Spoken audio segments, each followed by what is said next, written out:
Fyrsti þáttur á Hillum, Birgir, þennan veturinn. Já, við erum loksins skriðnir úr vöðlum eins og vorflugvilki svona. Já, þær eru svona, rakin er að fara á sokkarum og vöðlunum í geymslu og og það er komið frost á nóttinni og svona að því bara að Hillurum fer á stjá. Já, þetta er fyrsti dagurinn sem þetta skafa bílum. Já, þurft þú að skafa? Ég þurft að skafa. Djúvill er ég ánægður og nefndi það maður, því að það er svona eins og tradisjóni er að fara yfir styrktaraðilega þáttar eins og svona í þessu intro-segmenti og það er góða fólki í Shell sem ætlar að vera með okkur Já, þeir ætla að styðja við bakið okkur þetta sísón. Þennan veturinn, við ætlum að vera í samstarfið þá og ég kíkti á hann Inga nýr í Skútuvog og hann henda á mig Shell De-Icer á leiðin út. Þannig ég þarf að fara að bóna framrúðuna hjá mér. Herri, ég bara var búin að spreyja þess á, þannig að það var bara beint út í bíl og niður í Nóatúna sem við tökum við þættina í morgun fyrir mig. Sko. Nei, ekki til vesen. Nei, en þannig að já, þau ætla að vera með okkur og svo er það einnig vinur okkar í Eirberg sem að hafa verið með okkur undanfarið og þau... Já, við þurfum ekki nefna fórhóðapeysan og túftivörðunar, það er halda manni hitta. Svo er það tveir nýjir skellir aðeila líka sem að eru Viking Gildur Léttöl. Besti vinur viðmannsins. Það er besti vinur viðmannsins. Hann fer vel í mann, er mann sagt. Já, ég er bara sammála þessu, sko. Já, og svo er það Friðjón og strákarnir upp á Langholtsvegi í veiðiflugum. Já, bara takk fyrir að styðja við okkur stakar. Þetta verður gaman. Við munum koma inn á þetta svona frekar í þáttunum og þetta er alltaf uppáhald allra þegar við förum í gegnum plöggið en þetta eru traustur og góður aðeilar og okkur hlakka til að vera með þeim. Já, svo er það gesturinn, okkar fyrsti gestur. Fyrsti gesturinn í season 3 af Hillum, það er sleggja.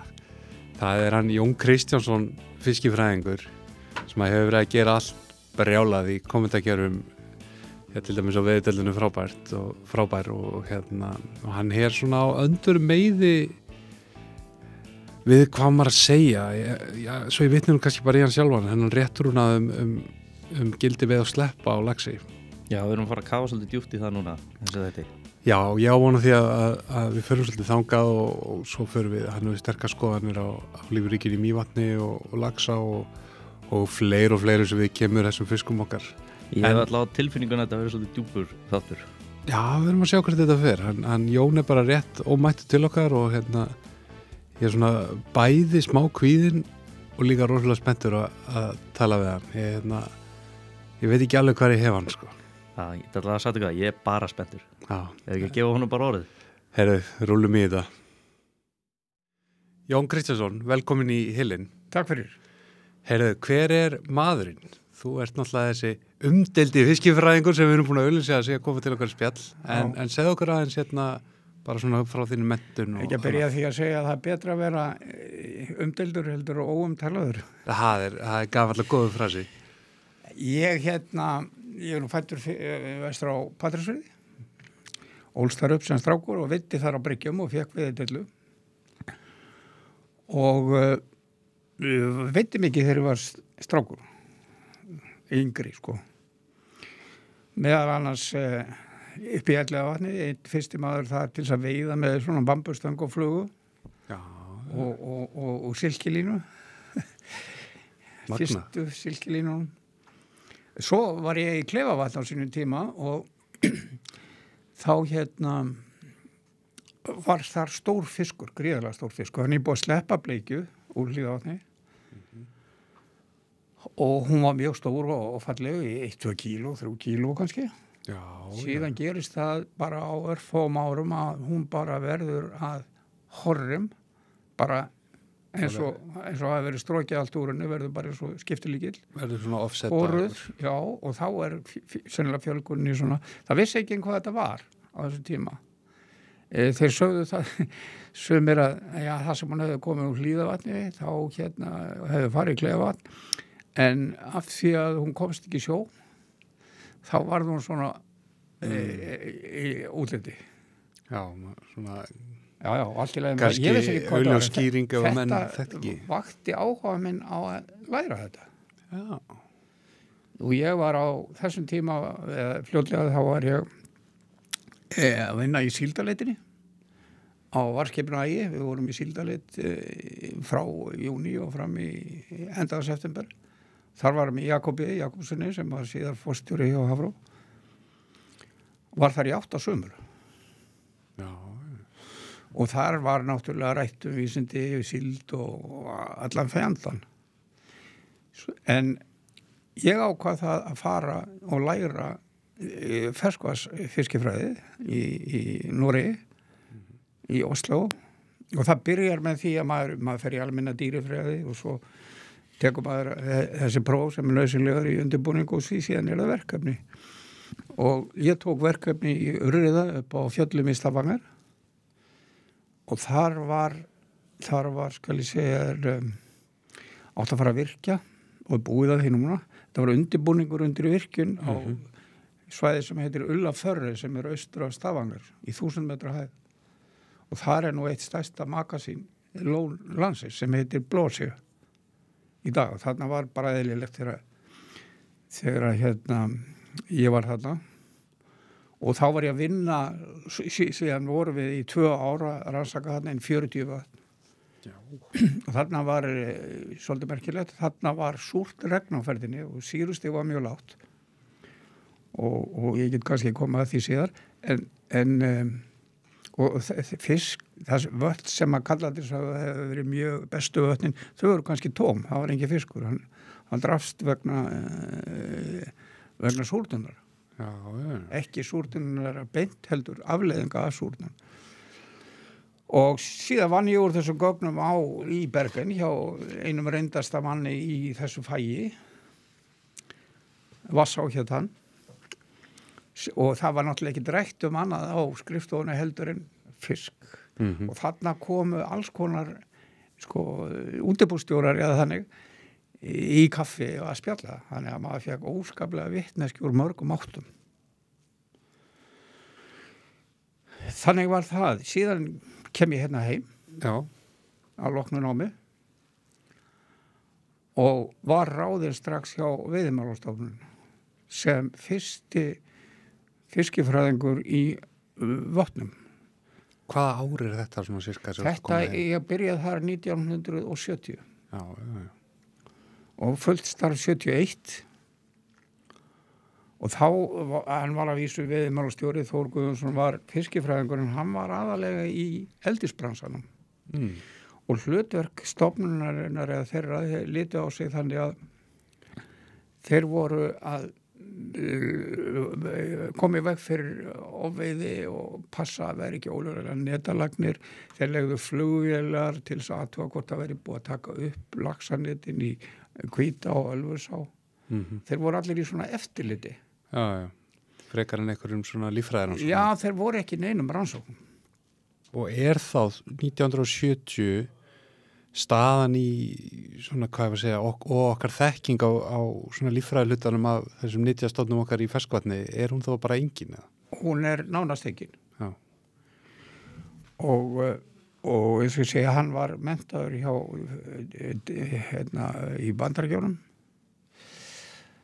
og hjá Donaldsson frægumadur þar. Já. Og þá voru þeir að basa sér í Kollafjörðarstöðinni. Já, hafbeitastöðinni þar. Já, þannig að ég fór og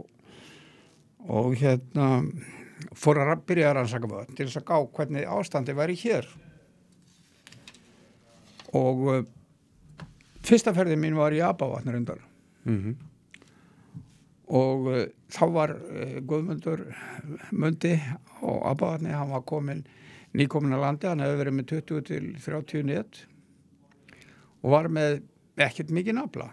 Ég mældi allan aflan hjá honum og sá það að fiskurinn var smár til þess að festast í þeim maskva sem hann var með. Hann var með 40 millimetra.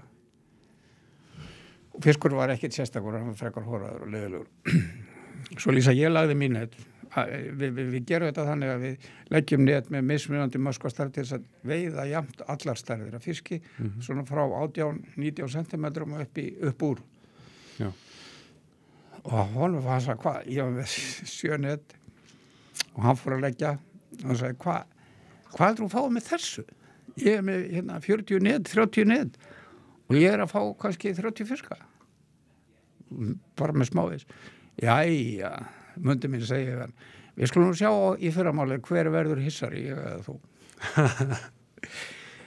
Svo fórum að vitjum og ég dreif fyrsta neti, það voru yfir 100 stykki í því. Það var smáriði sko. Já. Og það var mjög góð veiði af þessum fiski sem að fór alltaf í gegn hjá honum.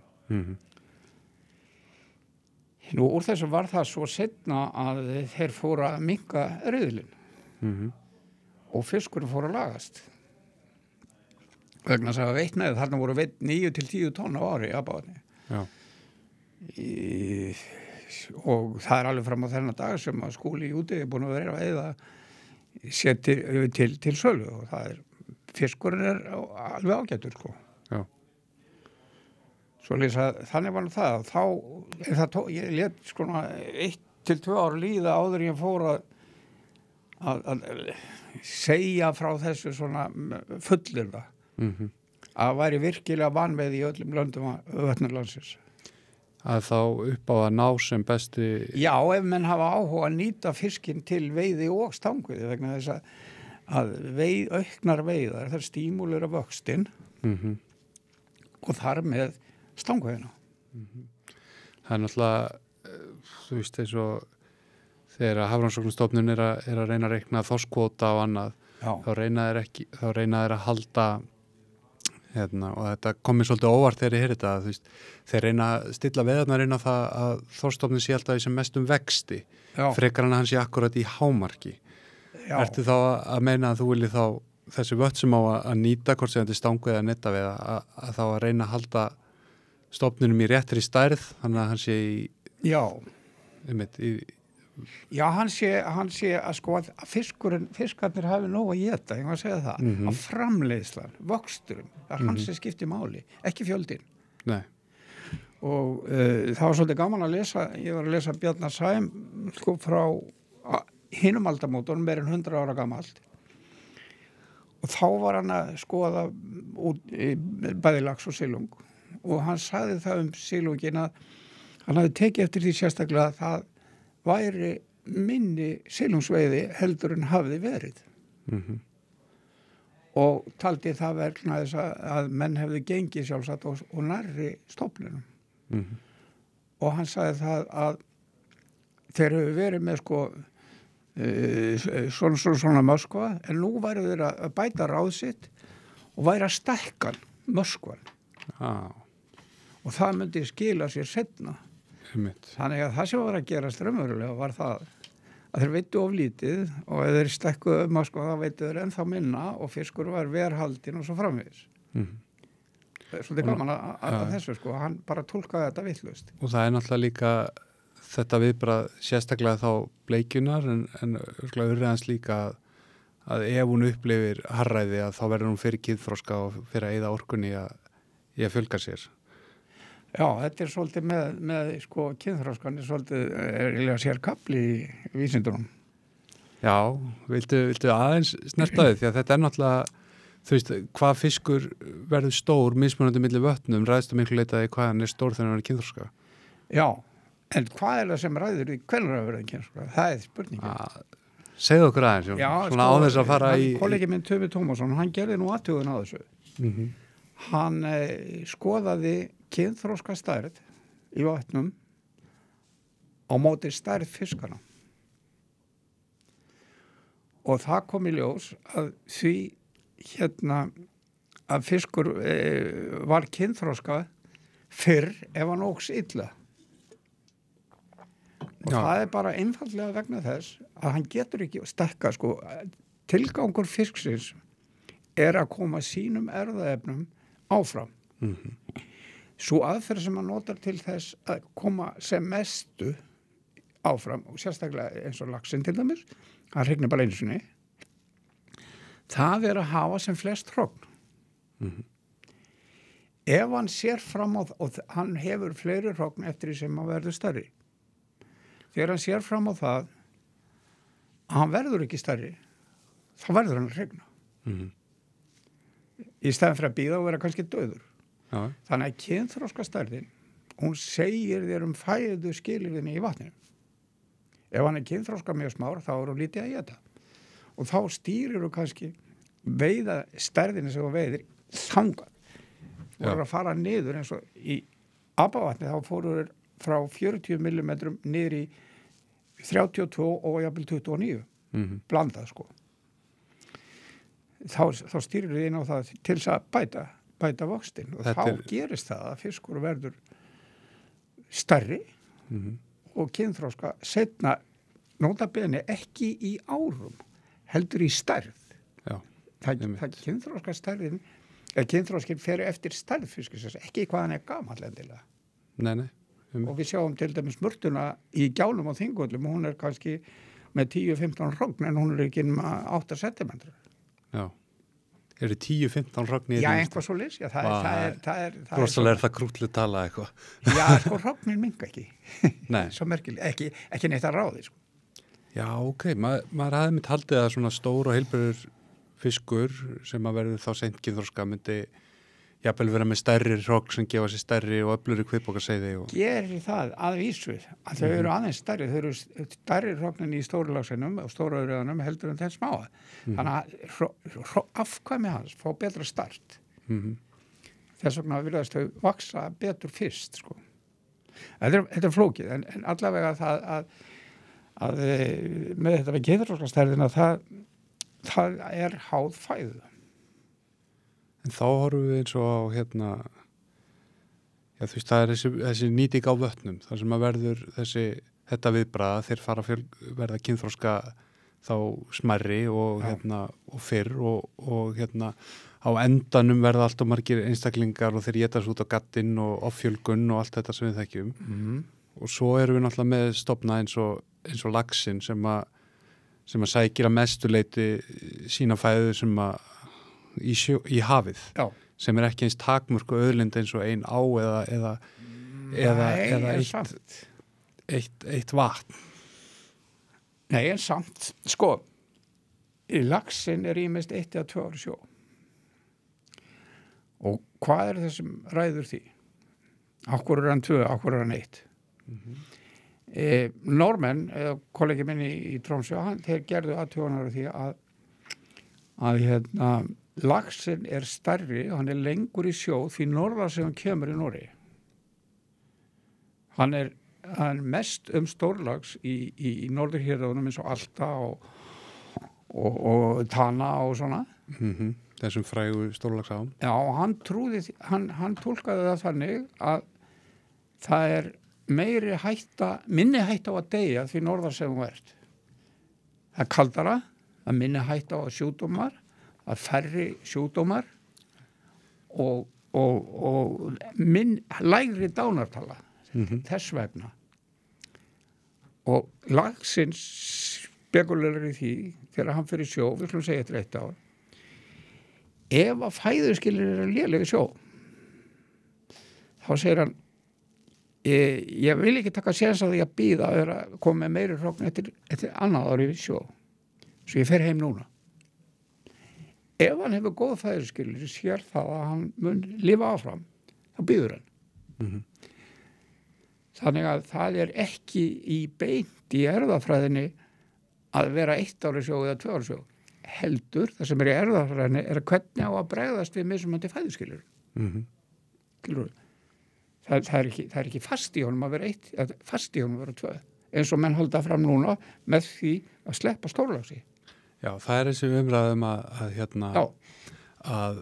þetta sé í erðamengi laxins að vera 1 eða 2 ári sjó. Já, ég meina að það var fundið að í 49% tilfella var þetta skýra þetta með einhverju geni en hvað með hinn tilfellin? Það er voðalega hættulegt að einblína á svona.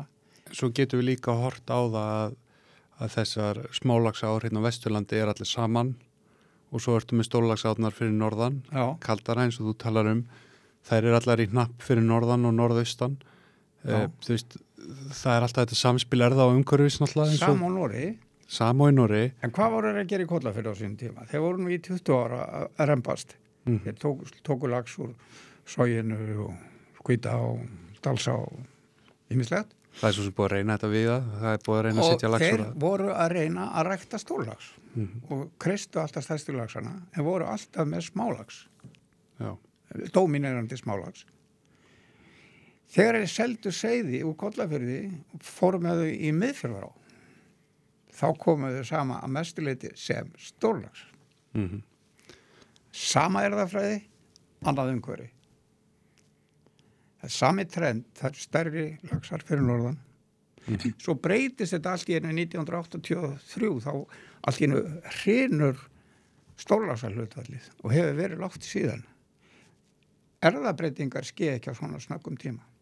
nei, náttúruvalið bregst ekki við skammtíma Ekki svona sveiflum í hratt, nei. umhverfi. Þannig að það er einhvað annað óskýrt. Já, ég En meina, samt er haldið í það að þetta sé erfðafræði. Við getum tekið það betur á eftir. já og svo höldum aðeins áfram með þetta að að hvað sem að svo veldur að þá erum við náttúrulega að horfa á að það vorði hlýri sumur á sama tíma og sjáum þá aukningu eða kannski ekki aukningu í smálagsi en falli að fiskar velja að vera 2 ár í sjó. Já, en það, þú er aðtúið að það síðustu árin erum við búin að vera að fá hérna makril. Hann er afjötur laxaseiðin þegar það er að fara út. Þú ert samfærað það? Já, hann afjötur, hann étur upp svæðin. Það er til dæmis þegar makrillin kemur á Húnaflóa þá er allur fugl farin eftir viku. Viltu þá meina að makrillin éti fiskinn sjálfan Nei. eða þá það sem að fiskurinn Nei, hann nærist étur á? það sem hann er að éta. Hann er safngefnisæðali. Sennilega þess vegna fór síldin af Austfjörðamiðum og til Svalbarða. Á þeim tíma var allt fullt hérna á Kolmuna. Já. Það var bara Kolmunni alveg frá landgrunninni hér halva og næstu því allaleg til Svalbarða. Langt norður fyrir Jan Mayen, sko. En nú ert að teikna upp svona svolítið flóknar mynd af þessari keðju sem þá fæðukeðjan, það eru breyttar aðstæður í hafi, það eru nýjar tegundir að koma sem að éta undan laxaseiðunum okkar þegar þeir eru að koma til sjó. Er þá, þú tala mikið það sem gerist í ánum sjálfur? Já. Þú veist, hvað er þungi þátturinn í þessu? Er það hvernig við komum fram með fiskinn í ánum okkar eða er það hvað gerist í hafinu? Það er náttúrulega samland af báðum. Ég var í verkefni í Írlandi og fór mikið gegnum gögn þar. Það var í tengslum við það að þeir voru látnir hætta netaveiðum í sjó. Það voru verk orra. Já, regneta við atvinnuna af fleiri þúsund fjölskyldum. Það eina sem gerðist við það var það að þessi sjávarveiði hvarf, veiðin í ánum breyttist ekkert. Og ég sagði við á sínu tíma að ef við tækjum burtu þessa netaveiði og netaveiðin úr ánum, það myndi ekki breyta neinu með veiðinu í ánum. Þau voru náttúrulega hissa á því. 4 árum seinna lág að sé það bara í blöðunum í Írlandi að þrátt fyrir það að netin verið burtu þá hefði veiði dreigist saman í ánum. En útskýrir núna fyrir mér svona sem leikmanni. En ég kem að þessu vegna þess. Ég skoðaði líka endurheimtur á seiðum. Þeir gera svo hérna, það mæla þeir merkja seiðin þegar þeir fara niður og svo kemur ákveðin hluti tilbaka. Það féll í kringum 1980 þá minnkuðu endurheimtur bæði á eldisseiðum sem sleppt var og náttúrulegum seiðum frá því sem verið hafði. Þetta er á sama tíma og þeir setja á kvótakerfi í sjónum. Eftir 76 var hægt að taka upp kvóta vegna þess að þá voru ekki útlendingar á heimamiðunum. Þá fóru Bretarnir hérðan, Rússarnir fóru frá Norðursjó og svo framvegis. Samfara þessu að það fyrir að draga úr vexti fiska vegna minni veiði, minkas veiðiálags, þá er meiri dauði, meiri afföll á laxaseiðum í Írlandi í þessari rannsókn, notabene. Það má alveg setja þetta í samband. Ef þú eigur fjölda þorska með því að veiða minna, þá þurfa þeir meira að éta, ekki satt? Jú. Og eru aðgangsharðari.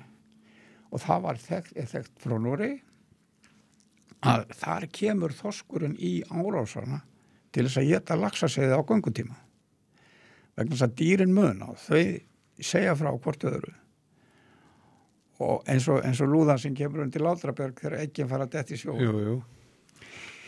og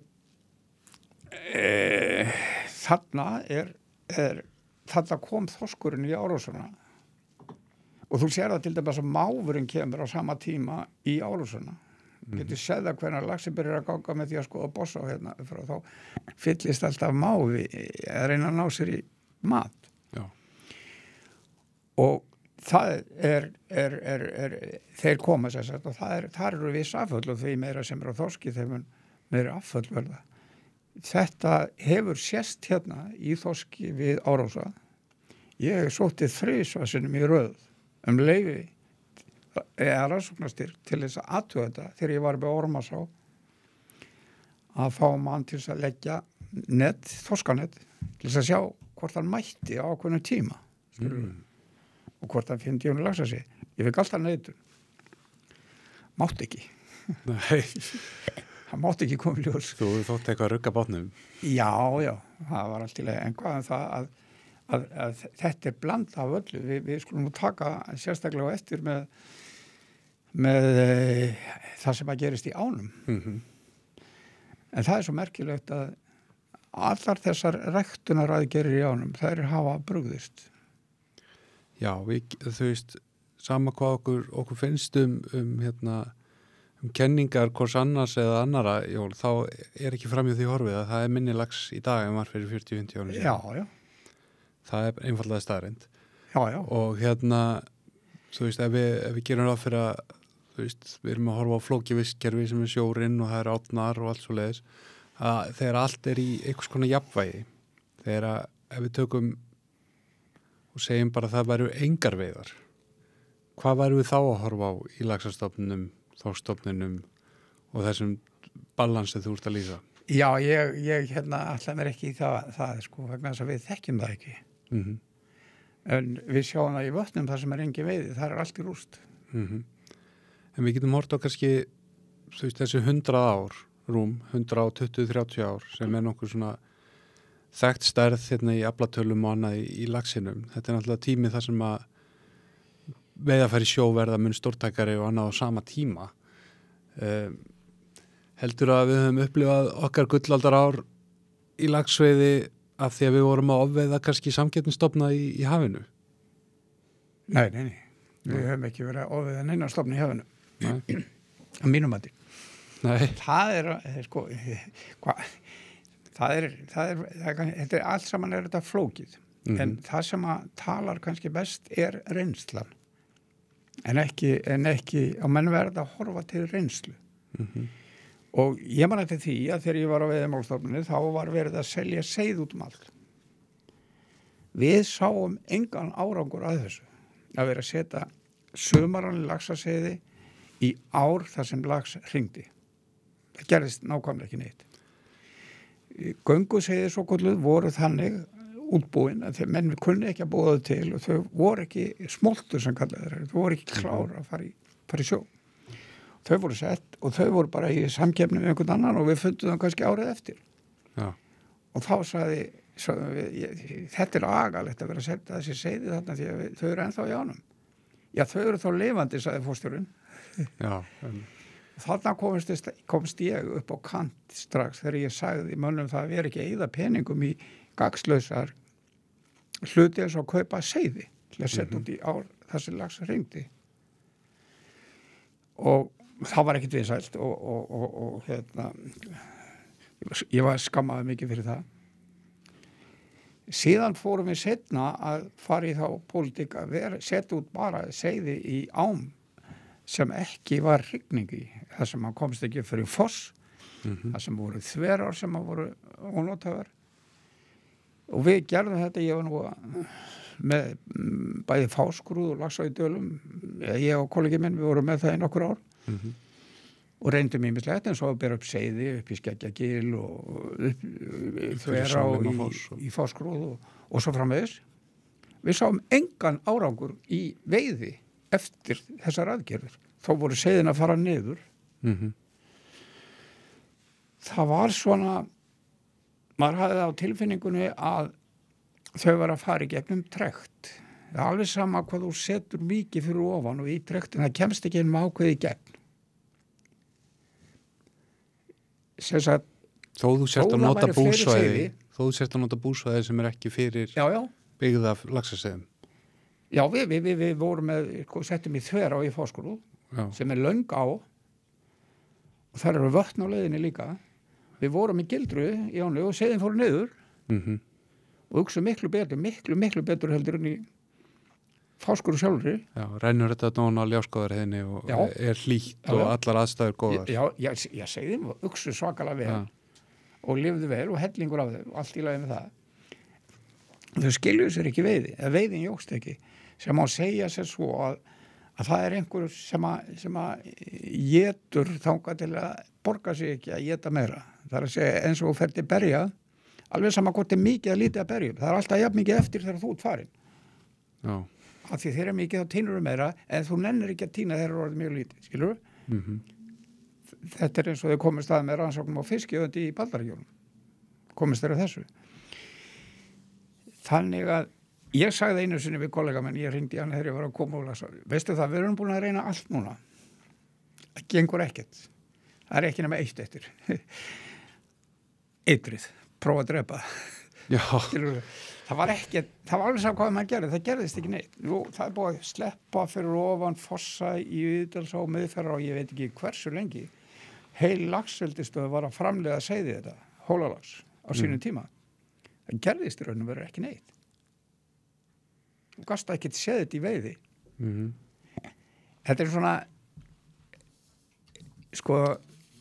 En hvað heldur að verði raunverulega þessi seiði sem að urðu til í Þverá og fóru í gegnum teljaran hjá þér og til sjávar Ég er ekki hugmyndu það. Ég sagði þorskurinn býður oft fyrir utan, ég bara veit það ekki. Enga aðstöð til þess að vita það. En hvað ætti þá að vera einhver svona... Já, við skulum taka eitt dæmi. Og það er Elliðaárdal. Ég rannsakaði það einu sinni fyrir áratugum hvað fiskjöndin var að éta mikið í Elliðaánum. Maður fer upp í Höfðahyl í janúar og það eru þarna guðlendur og toppendur alveg. Þá voru að meðaltali 16 guðlendur. Já. Í Elliðaánum á vetri til og með því að skjóta hana, ég mátti það. Þetta var á 5 tíma. Já. Ég þurfti náttúrulega að sækja leyfi. Við skutum endur og töldum endur og skoðum magan í þeim. Og niðurstaðan var 700 kíló á ári. Já. Og öndinu þannig, já, hún er náttúrulega eins og við, hún vil stærstu seiðin og er auðveldar að ná í þau vegna þessu stærri og svifasetni og ekki niður í mölinni eða niður klest.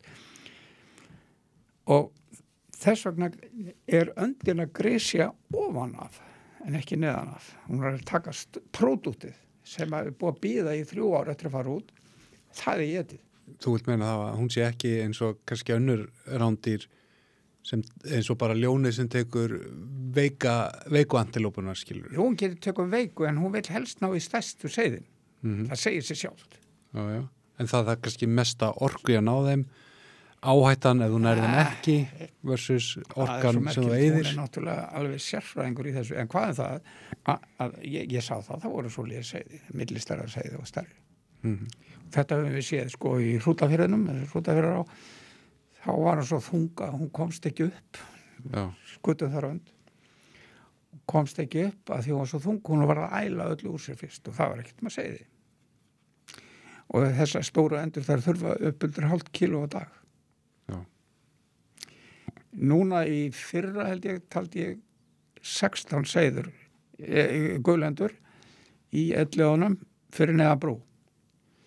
Þær bíða niður í óstnum, í myrkrinu og fara svo upp. Og og fara að éta. Og það er rosalega mikið síðan að éta. En við erum ekkert að skipta okkur af því. Það er enginn sem hefur áhuga því að vakta ána á viðkvæmum tímum eins og þeirra seðin er að ganga niður. Þá veistu það að það var allt fullt af þessar önd út í sjó. Og svo er svolítið merkilegt að þeir voru að merkja seiði þarna í Elliðaánum til að kanna hvað var í lengi á ósasvæðinu því að í sambandi við uppfyllingu til byggðar þarna fyrir utan. Já. Þá þetta kanna, það var stórt verkefni, það var merkt seiði og svo hljóðdöfl út í firði og það var hægt að sjá hvar þau voru og hvert þau fóru. Og þeir komist að því að þau varu svolítið lengi á ósasvæðinu og jafnvel færiðu upp í ána aftur. Já. Smoltuðu segðu, færi út í sjó og aftur upp. Og... Ákvörðu, þau eru í maganum á öndinni sem áttu. Já. Þegar ég segi, má spyrja því. Það er ógætt. Ég segi svona, það er ekkert einhvern einn hlut. En menn hafa engan áhuga á því að vakta Elliðaánna til dæmis í þessar 2 vikur sem seiðin er að ganga niður. Nei. En svo er þetta, þú veist, það er eitt að vera með eitthvað svona reyna nytjastofn eins og þorskin, þar sem að hann er ekki verðmæti nema þegar það búið skilur flaggan og selja hann sem matvöru. Svo erum við með eins og laxinn eða þessar ferskvatnsfiska. Þú veist, hversu langt eigum að gangi því að hylla þessum fiskum þegar að, þú veist, guðlöndin er líka bara partur af lífkeðinni og eðlur náttúru. Það lítur að vera sambland á milli ástands þá guðlandastofnsins og ástands laxastofnsins. Þú veist, hvað margar... Já, sko, ég var ekki að tala um það að kannski fara að hjóla í hana. Nei. Vegna þess að ég veit að það er alveg sama hvað skýtur mikið af guðlönd, þeim fækkar ekki. Nei. Það kom alltaf nýjar í staðin. Það er eiga kannski 9 unga. Já. Og þeim er meira sem að er af öndum, þeim er minna að fá unga að dreyja þetta. Þannig að það er líka samkeppni þar. Ef þú skýtur önd sem allar að vera, þá er pláss fyrir aðra.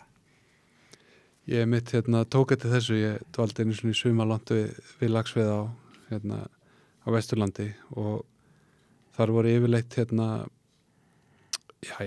tölum bara aðeins út í rós 2 lómar á þessari á og svo við laxabændinir þá eru lómar stundur látni hverfa þegar þeir eru ánum og það voru 2 lómar látni hverfa og það voru 2 dögum setna mætti 2 aðrir. Já. Og svona gekk þetta þangað til að kannski 14 lómar voru búin að hverfa. Já. Og þá bara áttaði maður svo því að í þessari á er pláss fyrir 2 lóma og saman hvað skýtur margar lóma þá verða það alltaf 2. Svo er annað, það er það að dýrin læra. Eins og hérna í Eldiskví við Keflavík þar var sagt að þar var alltaf að fækka fiski og það var engin skarfur þarna. Nei. En hann kom bara í kaffetíman. Skarfurinn er náttúrulega einstaklega klók skepna. Já, við vorum í miðfjörður á við 2 einu sinni og einu sinni sem 8 og við vorum þarna að vinna lengi og langt fram yfir veiðitíman sko á sólarhringnum. Við vorum þarna eftir miðnætti allir færðin heim. Þá var fullt af þessum svokölluðu lómum eða spörfuglum á Váni. Við fórum í veiðihús og vorum að tala við veiðinum að spura hvort það orðið var yfir önd. Nei, það er engin önd hérna. Við sjáum hann ekki. Aldrei séð hana. Hún kemur ekki fyrir þeir eru farnir inn. Já. Það er svoleiðis. Já. Ég meina þetta þekkja menn bara sem stund að gæsa við því. Það er sko að ár sem að þarna var skotið mikið af svona fuglum. Seint sem að sá ég önd með nýjunga vera beita upp eftir sko. Já. Og til dæmis seiði sem að kleikjast í júli, að koma upp á mölin í júli. Það er mjög mikið af þeim kannski meðan ágúst. Endaðan september finnst ekki neitt. Það er ungarnir, sko, unga hópurinn er á grunnsvæfinu þar sem að þessi seiði halda sig á beit. Og það er svolítið merkildi, ég var að skoða Korpu, að ég bý nú ekki langt frá henni. Þá tók ég eftir því að ungarnir koma á vatnið þegar að seiðin er að klekjast og kom upp mölinni. sem miklu seinna heldur en hjá venjulegum öndum. Þar koma ungarnir strax í maí. Þegar flugan að byrja að klekjast. Já, en ekki hjá þessum fiskætum. Þá koma þær ekki fyrir að klæki komið upp.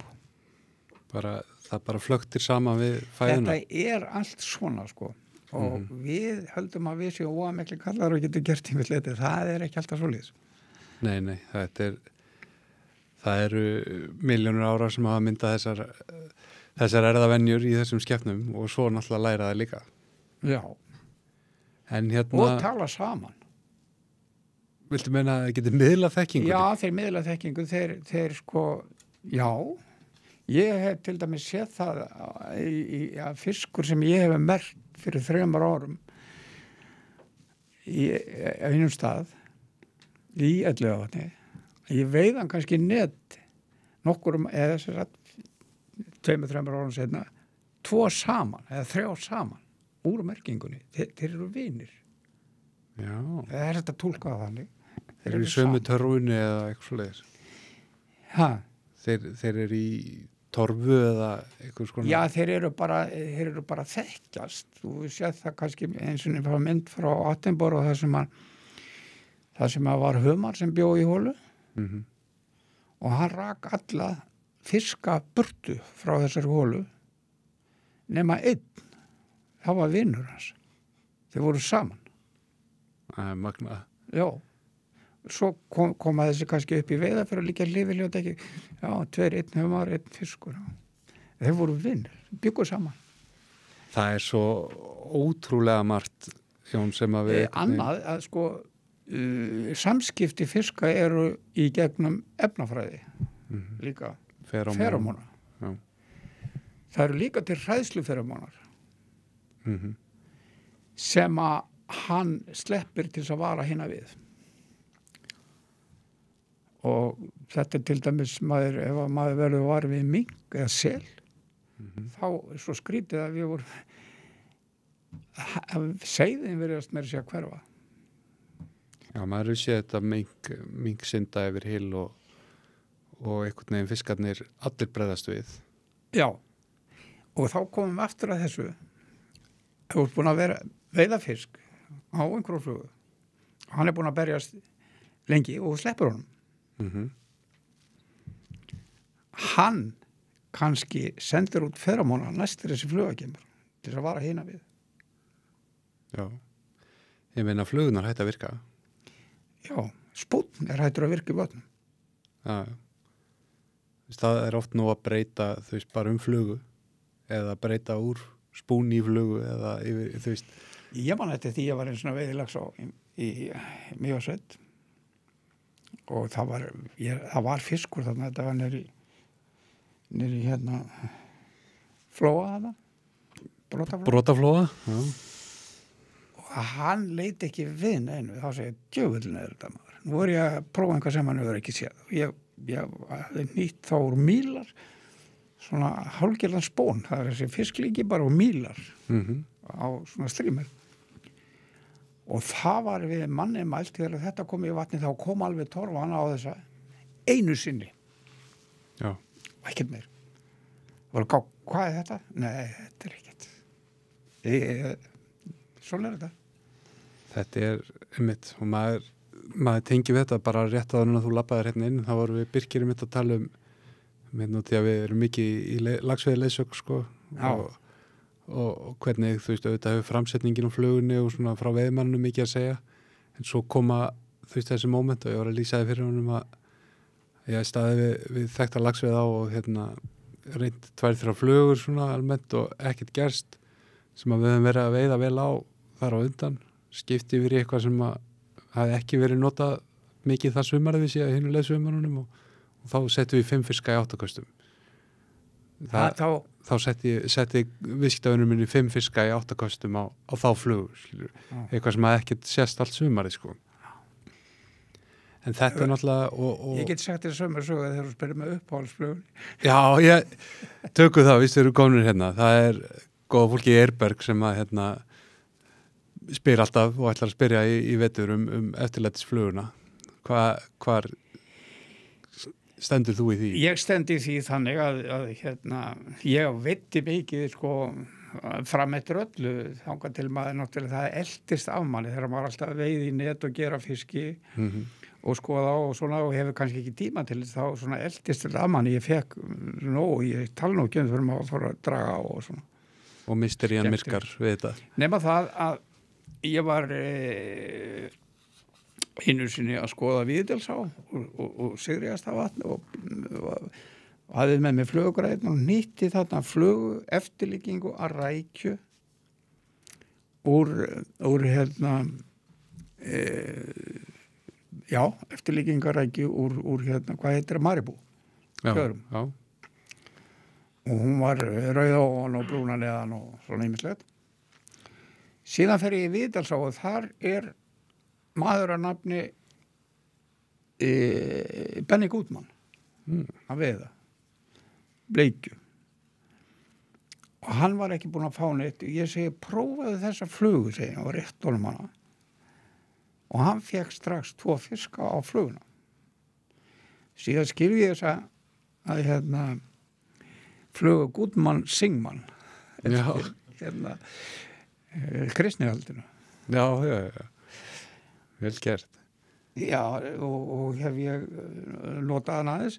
Svo var ég að veiða einu sinni í fremri Laxá og Ásum og ég var búinn að finna lax þarna og prófaði flugur. Hann tók ekki neitt. Ég sagði, heyrðu, nú lappar þú ekkert með, nú laxinn hér og nú vinnur þú í því að vinna hann. Tektu þetta flugubus og byrjar eftir vinstri. Og svo bara unnið í gegnum. Svo bara farið í gegnum bóksu, svo kem ég að Goodman Singman og segi, hún getur ekki að setja þetta undir. Já, hún næst í röðinni. Það ekki nefn með það, leið hún fer úti þá á. Þarna tók ég 5 fiska í beit. Já. Síðan fer ég heim í viðhús og segi við félagum, hvernig hefur þér gengið? Ég ekki búin að fá neitt. Heyrðu, farðu upp í þennan stað og ég skal lána þér flugur.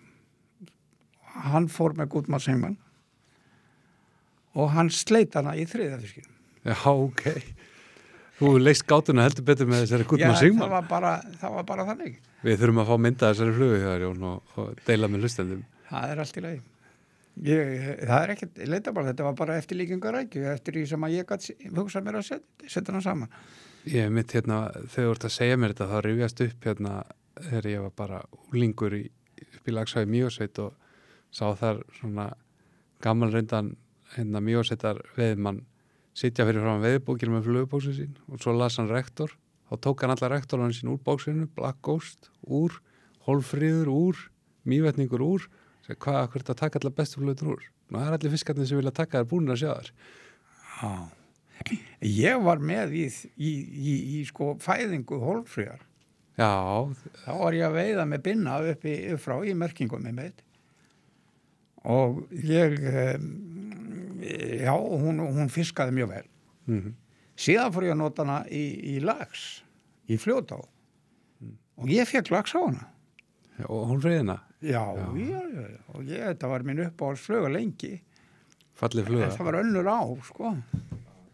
Birgir, við þurfum að gera nýtingavídeó á Hólfríð. Þetta er svona fluga sem við svolítið farið undir radarinn undanverðan ár kannski. Hún alveg komin á hilluna hjá mér allavega. Já, þetta var alltaf í bóksinni hjá manni í gamla daga, sko. Ég tók lax á hana. Já, hún líka... Og alls konar fisk. Var hún ekki... Hún var mögnuð í urðanum. Já. Mjög mögnuð. Það náttúrulega þessi svona, hún svolítið svona eins og hortsilshængur með þennan rauða... Já, en nú er meira að fara að nota, þegar veiðálag svona mikið, þá meira farin að nota flugur sem líki eftir fæðunni. Það að segja bara svona pínulitla flugur. Já. Og jafnvel þurrflugur. Já, þessar púpur og maður hefur bara séð það. Ef maður vill veiða vel í Laxá í dag, þá maður að koma þessu nærfiskunum og inn í svona það sem hann en það er svolítið skrítið með þetta menn að segja hvíla ána. Einu sinni fórum við í Laxá í Dölum, vorum að vinna þar ég og Tumi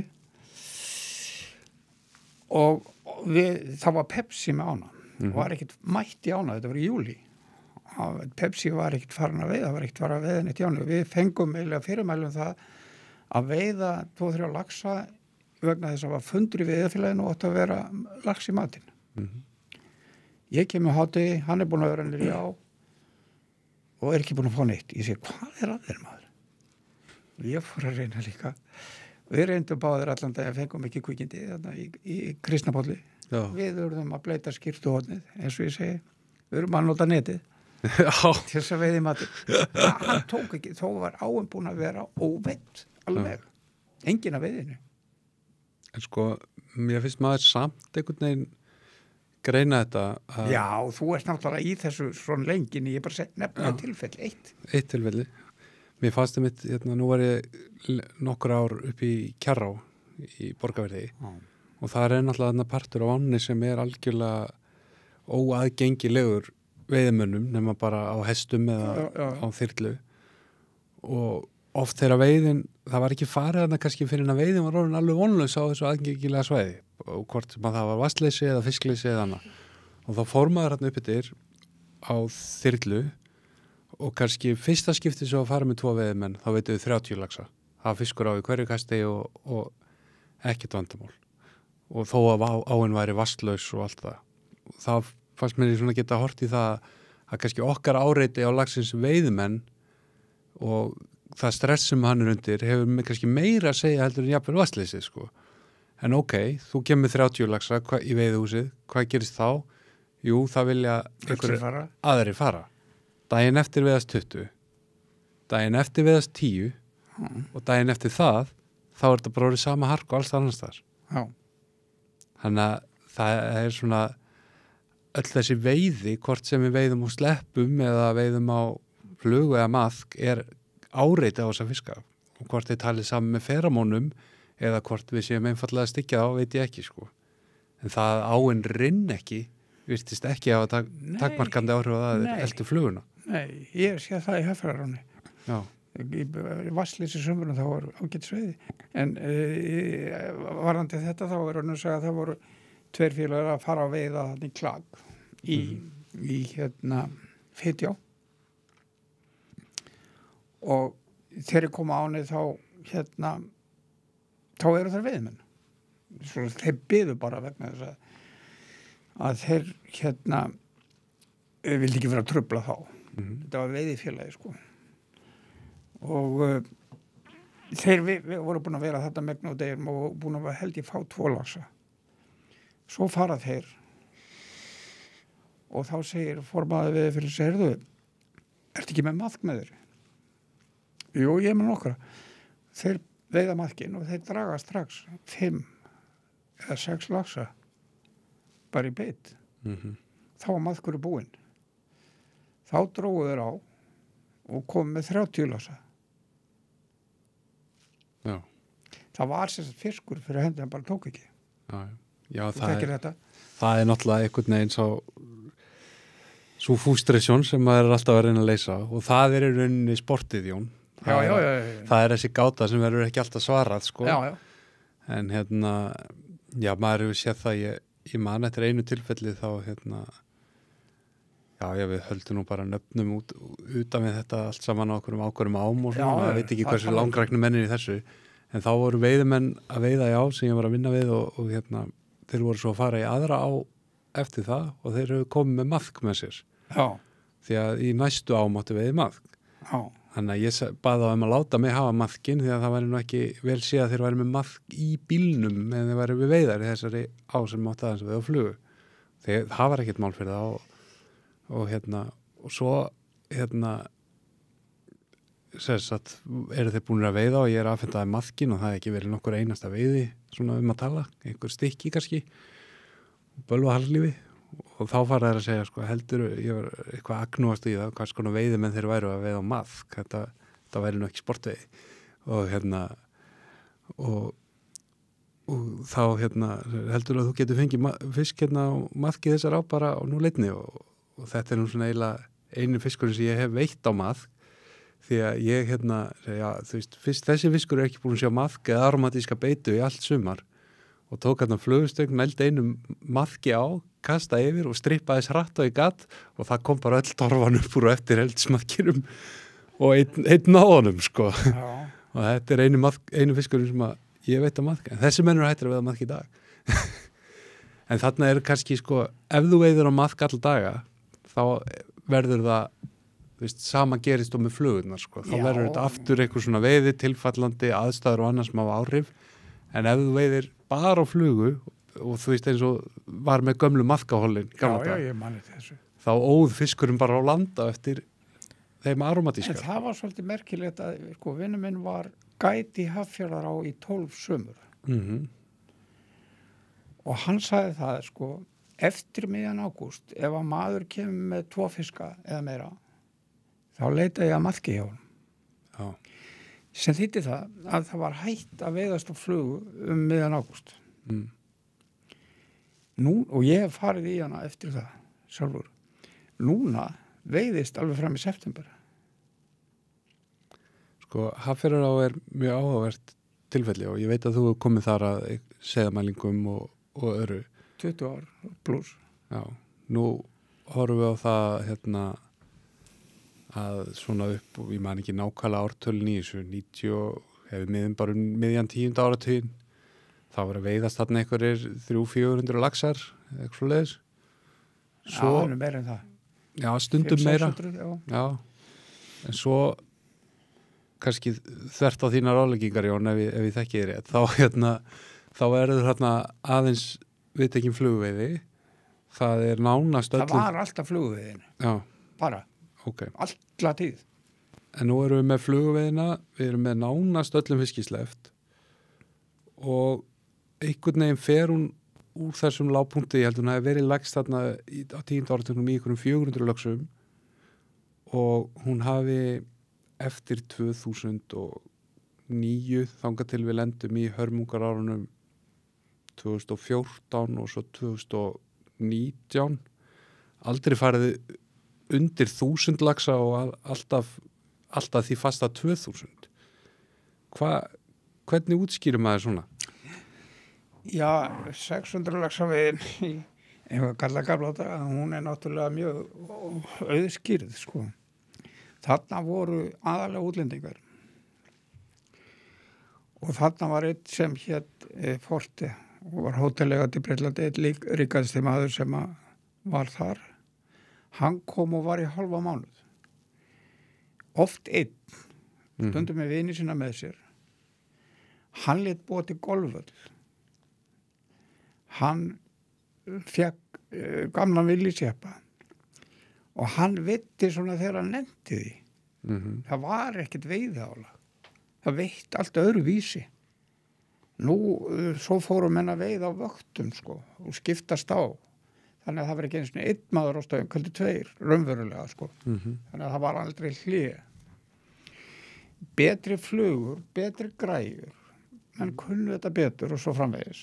Meira leiðsögumenn lengur. Gjör breyttist veiðiálagið. Þessir útlendingar og lordar hann í gamla daga, það voru eins og hann einhver gæði sem var svo skotið niður hann í Ítalíu, olíukongur. Já, þekki. Hét, ég man ekki hvað hann hét, en hann bauð þessum gæt vinni mínum, skólabróðir, til Ítalíu. Hann var skotið niður, myrtur bara hreinlega út af einhver olíubísni, sko. Þeir voru ekkert með marga með sér, þeir voru ekkert með að veiða, þetta var bara fínt að vera, þeir voru bara í afslöpun. En svo Forti, hann var maður sem alltaf gekk í kjól og hvít, hann var þarna í skítagallanum. Já. En nú, þú veist, þegar maður er líka mikið við þessar ár, bara síðan 2005, það eru náttúrulega ennþá svona vikur alveg út allt. Já, alls konar lordar sem að láta þetta renna. Sko. En það var miklu meira veiðar og það er ekki að ræða það því að þarna voru líka gætar sem ekki voru neitt sérstakir, sko. Veiðimenn þannig séð, það voru meira svona bara bílstjórar og... Já, þú veist, ég get svo sem alveg tekið eftir því að maður eru tekið að sé það er svona leiðsögumenn í dag eru svolítið öðruvísi að því leitið að þeir eru allir fanatíski veiðimenn fyrir kannski svona bóndans á næsta bæ eða eitthvað svoleið, sko. Já, þeir voru bara í að keyra það á milli, sko. Já, En hún fer Já, nú voru þetta menn sem eru sko vita allt eins og Ingi Fróði til þess að þetta eru menn sem já, búin að vera í þess alla sína ævi. mikli spekulerar Já, og horfa á þetta jafnvel sem eitthvað skonar íþrótt og svo náttúrulega tökum við með önglana, taumana. það var nú, held ég sérstaka manngerði það að vera veiðimaður eða lesuðumar allt sumarið. Alveg bótið, þetta eru ekkert venjulegir sko. Það er svona flest skrítið í okkar fari en ok, ef við kannski svona dembum okkur út í þessa umræði eitthvað leiti sem hefur verið því að við erum á Hafnarfjarðará hérna með offsetningu þessara áa og annað og það sem gerist í ánni sjálfri. Já. Og nú er Hafnarfjarðará bara, ég meina hún er hérna í tæplega 1000 lögsum í sumar, 914. Hún fer hörmungasumar 2019 niður í 651 og ég hef verið í Hafnarfjarðará og get vottað að það er nú ekki alltaf svo mikið veiðiálagið eða álagið okkur gætarum þar, en samt einhvern veginn með öllum þessum laxi sem að er þarna og það er gríðalegt, mann er bara krossbrá hvað komandi úr hálftómri Langá yfir í Hafnarfjarðará.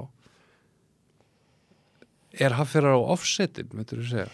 Sko, við ætlum ekki koma að því alveg strax en Hafnarfjarðará er alltaf miklu produktífari heldur en Langá. Það er meiri ábyrður í henni eða meira lífrænum efnum. Meiri leiðinni og... Já, hærri leiðinni og hún er náttúrulega, hún kemur úr stöðuvatni og svo framvegis, þannig að það er ágætis seiðavöxtur í henni miðað við aðrar ár oft. Og en sko, hún er stór, hún er breið, hún var helsti faratólmi hér áður fyrir að fara yfir hana áður en Brýtna komu. En það má segja það að þarna er ég búin að vera síðan 84 held ég, ofta á hverju ári, síðustu ára, 20 ára. Það er alltaf eins ástand í henni, mjög svipað ástand. Og á seiðunum sko, ef við erum að tala um þau. Já, tölum þau. En það er með henni að sko vöxtur seiðana er alltaf eins svipaður, hann er mjög svipaður frá árið til árs. Þetta er kannski einhver leiti stöðar frá tímabili til tímabili. En núna er að aukast 0-grúpuseiðin. Við síðast ára jafn stígandi í þeim og vöxturinn kannski ekkert breyst, jafnvel farið niður. Þannig að fleiri einstaklingar á ákveðin lífmassa.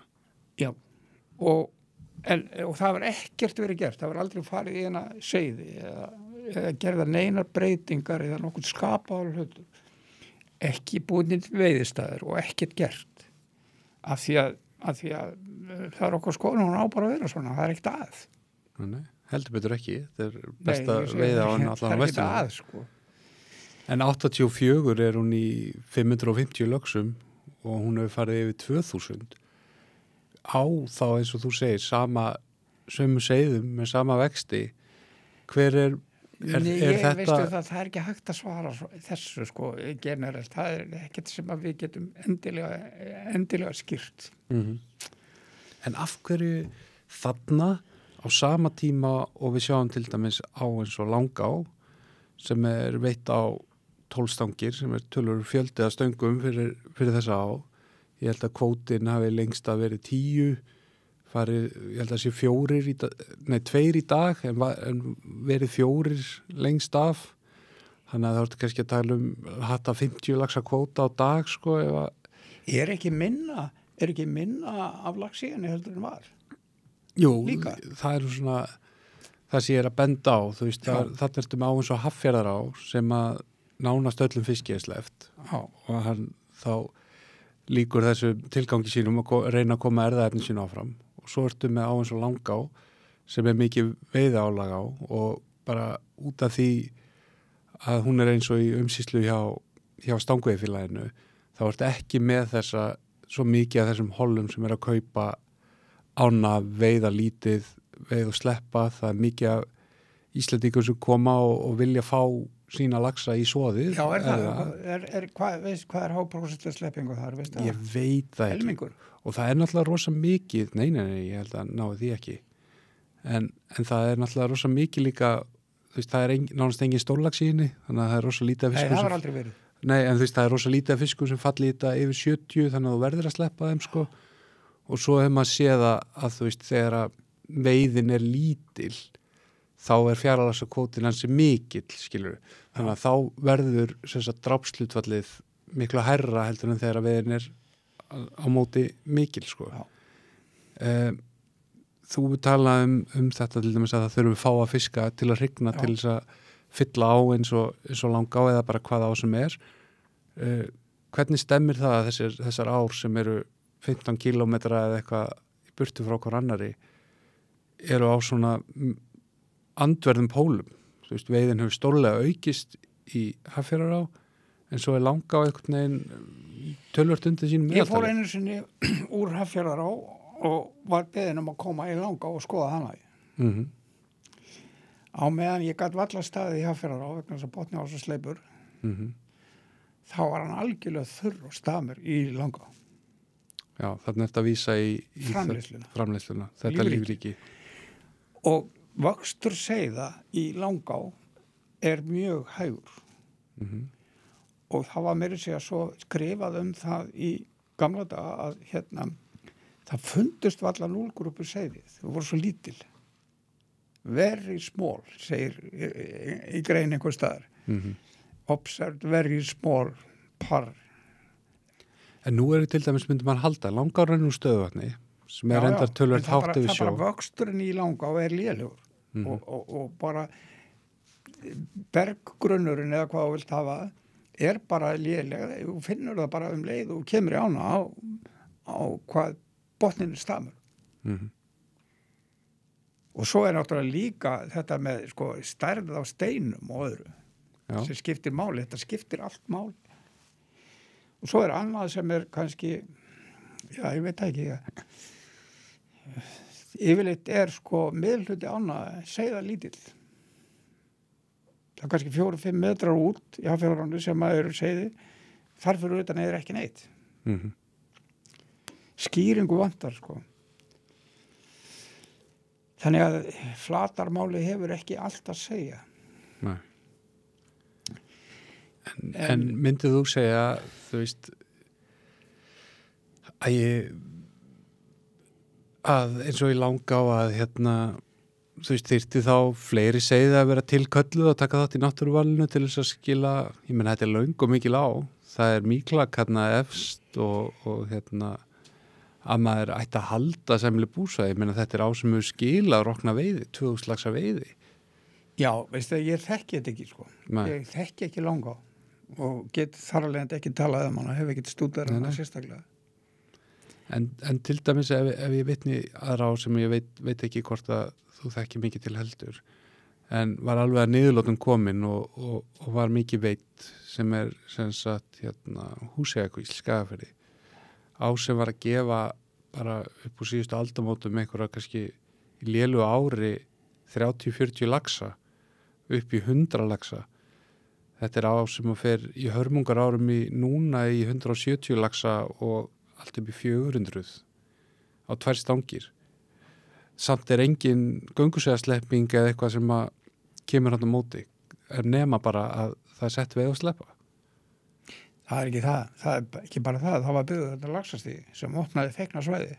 Já, en laxinn virðist ekki notan fara upp fyrir fossin. Ég þekki hana heldur ekki. Ég bara helgi út. En mundu það að áður fyrr þá voru ekki laxatekjur gefnar upp og veiðin var ekki gefin upp.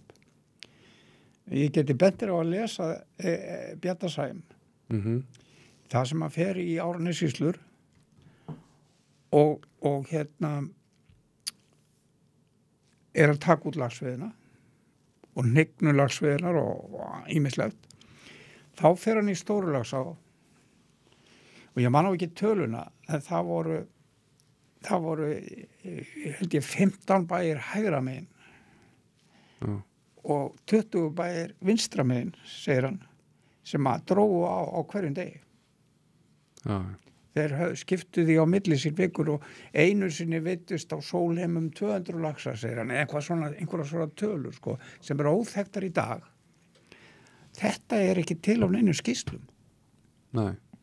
Og þarna var lax veittur allt árið. Hann var stunginn með göflum í litlum lækjum. Fullsæl til dæmis þekktur. Já, og Skipholtslæk. Og hann var veittur sko, sem hoplas líka. Og svo framins þannig að þetta er á köldu árunum fyrir aldamótin 1900. Já. Þarna var veitt mikið alltaf, ár eftir ár. En þú veist, voru líka kannski, þú veist, eins og við komin áður, ég meina græjurnar, þú veist, ég veit ekki, þú veist, í rauninni, kannski eru eitthvað leita að tala hringi, en ef við bara berum saman þessar tölurkenningar hérna offsetu í þessum laxveiðám og afkomið þessara 0 og pluss 1 seiða og svona, þú veist, ef við tekum bara 10 ár eftir að veiða og sleppa kemur í Húsavík og bara veiðitölurnar og sama með Hafnarfjarðará eða annað og svo 10 árin þar á undan þá nærðu að greina í laxinum gríðalegan, laxveiðin allavega, stangveiðinni, gríðalegan mun á þessu tímbilins þar sem þó eru haldnar stífar skýrslur. Já, ég veistu það, ég þekki þetta ekki. Nei. En svo eru náttúrulega aðrar ár sem við höfum þar sem að veiða og sleppa hefur ekki virkað til að rífa upp veiðitölur eða það magna fiski sem gengur í átnar eins og kannski Vatnsdals á líklega þekktasta dæmið. Þannig að það er ekki, sko, þetta er kannski ekki alveg flöt kurva hvað henta hverju sinni. Nei, en sko, ég hef verið að skoða og við byrtum fyrst grein 1981 til að skýra sveiflurnar í laxveiði sem voru mjög reglulegar í Norðausturlandi. Þær voru upp og niður og mjög reglulega svona sínuskurva, algjör. Og komist að því að foreldrar stórugöngunar var litlagöngun. Afkvæmi stórugöngunar voru litlagöngun. Það skiptist á, við tengdum þetta stærð hrygningarstofnsins, að hann, og það var hægt að reikna það út og sirka það út, að hann átti að vera cirka 3 hrygnur á kílómetri, einhvað svoleiðis. En ekki mikið meiri. Ég er núna, ég er búin að vera með Lervós í 7 ár sennilega. Var með Hafnarfjarðará og Laxá og hætti því sem að vera svona að draga úr þessu. En það er líka orðið til þess að í Lervósá hef ég verið að gera tilraunir. Ekki bara fara á haustin og veiða og telja seiði og búið og punktur. Og bara svo það sé klárt að það er mjög ónákvæm veiði seiða fjöldi per fermeter er rosalega og það er svona mikið lítið ekkert sem þú getur notað en ekki tölur upp á 0,5 eða eitthvað. Já, þú náttúrulega nærið að veiða svona Nei, það er misjafnt milli staða, misjafnt milli ára eftir í hvort er mikill strömmur eða lítið strömmur, hvort það er hætt eða kalt og svo framvegis. En það hefur samt verið í flestum ám aukningi í núlgúrpuseiðum á haustin, allstaðar. Að þarna hafði verið settur seiði fyrir ofan Tröllafoss, þar sem lax kemst ekki sjálfur. Þarna er 3 kílómetra svæði. En það var aldrei verið skoðaður árangurinn af því. Núna hefum við gert þetta kontrollera. Bæði hef ég verið að fara á svona 3 vikna fresti í Lervósá sjálfa til þess að finna út hvenær seiðin kom upp úr mölinni og hver vöxturinn er áfram yfir sömarið. Og í stöttumáli kemst ég að því að yfirleitt er vöxtur á núlgúrpuseiðum ekki, hann er innan við 4 sentimetrar. Þau eru innan við 4 sentimetrar miðjan ágúst. Þau eru líka 4 sentimetrar sömu seiði í maí árið eftir. Það þýðir það þau vaksa ekkert frá miðjum ágúst fram í maí. Og við hefum núna í nokkur ár kontrollerað hvað er mikið sett á laxi uppfyrir trölla og við hefum verið með 2 til 3 hrygnur per kílómetra. Á meðan fyrir neðan eru 20 til 30, 5 til 10 sinni meira, cirka. Seiðin fyrir ofan vaksa miklu hraðar. Þau eru á sama tíma og seiðin fyrir neðan eru 3,5 til 4, þá eru henni 5,5 til 6. Það þýðir sko 5-faldur þyngdarmunur. Hver er til dæmis, hefur þú kannað hitastigi á þessum svæðum? Þetta er sama áin. Já, en þú veist, það geta komið þverár, kaldi fjallaleggir og annað. Það er heldur kaldara að neipi, sennilega. Heldur kaldara? Já, við erum með hitamælingar alveg. Svolítið, það er engin marktækur munur. En hérna, já, og einsár seiði fyrir neðan eru jafnstór og 0-grúpu seiði fyrir ofan. Það sparast heilt ár. Og fjöldið þeirra, svona eins og þetta sirkamælingar er alveg mjög þokkalegur og jafnvel fleiri, það er ekkit minna af þeim, þau eru bara stærri. Og þau eru að vaksa, já, þarna í ágúst er orðið þetta og árið eftir ég hef nú ekki tölunar en þau vaksa sem sagt mjög vel og fara út eftir 2 vetur. Fyrir neðan fara þau út eftir 3 vetur. Þú sparar heilan árgang. Hvað þetta skilar miklu veit ég ekki ennþá. En þarna er framleiðslan miklu meiri. Það er fyrir neðan, þar sem er of mikil hrygning. Þar er hérna, þá hætta þau að veiða eftir miðjan ágúst. Éta, fyrir ekki það búið að éta upp allt. Allur matur búinn. Ég sé á vorin til dæmis, farið í miðjan maí, þá voru stóru seiðin sem er að verða gönguseiði, þau eru með lítil seiði í kjaftinum. Það er kannski einu maturinn, af því það er svo snemmt, skilur það ekki komin neitt. Það er ekki komin neitt fluga eða. Viltu að meina að það fæði sem er, þú veist, á veturna er þá það sem er í mölinu og botninum og það sem að flýta niður ána, að það sé svona, já, bara búið þarna fyrir neðan. Það er bara búið að geta allt og við sjáum það til dæmis að stærri seiðin eru aðalegi í kuðungi sem er ekkert góðu matur. Af hverju er það ekki grjót, Já, af hverju er það ekki góðu matur fyrir? Já, taktu einn kuðung og prófa að bryðja hann. Ég menn þetta er bara kalk. Já. Og erfitt að melta hann. Og hann er ekkert eftirsóttu matur, hann er bara þarna étina því að það er eina sem er til. Og síðan hef ég skoðað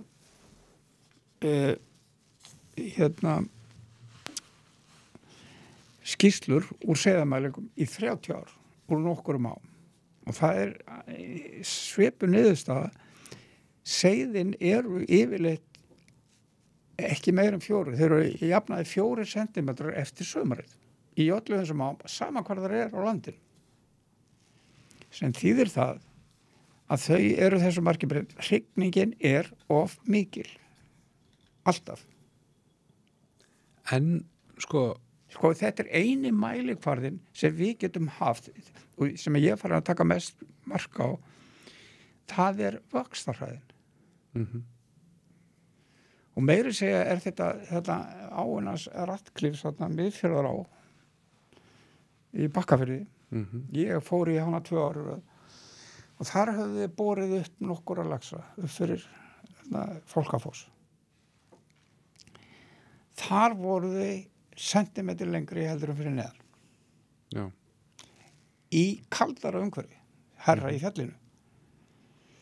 Þannig að, og það var mikið að segja úr fáum hrygnum. Það er sem sagt óþarflega mikil ásetning, ekki til góðs.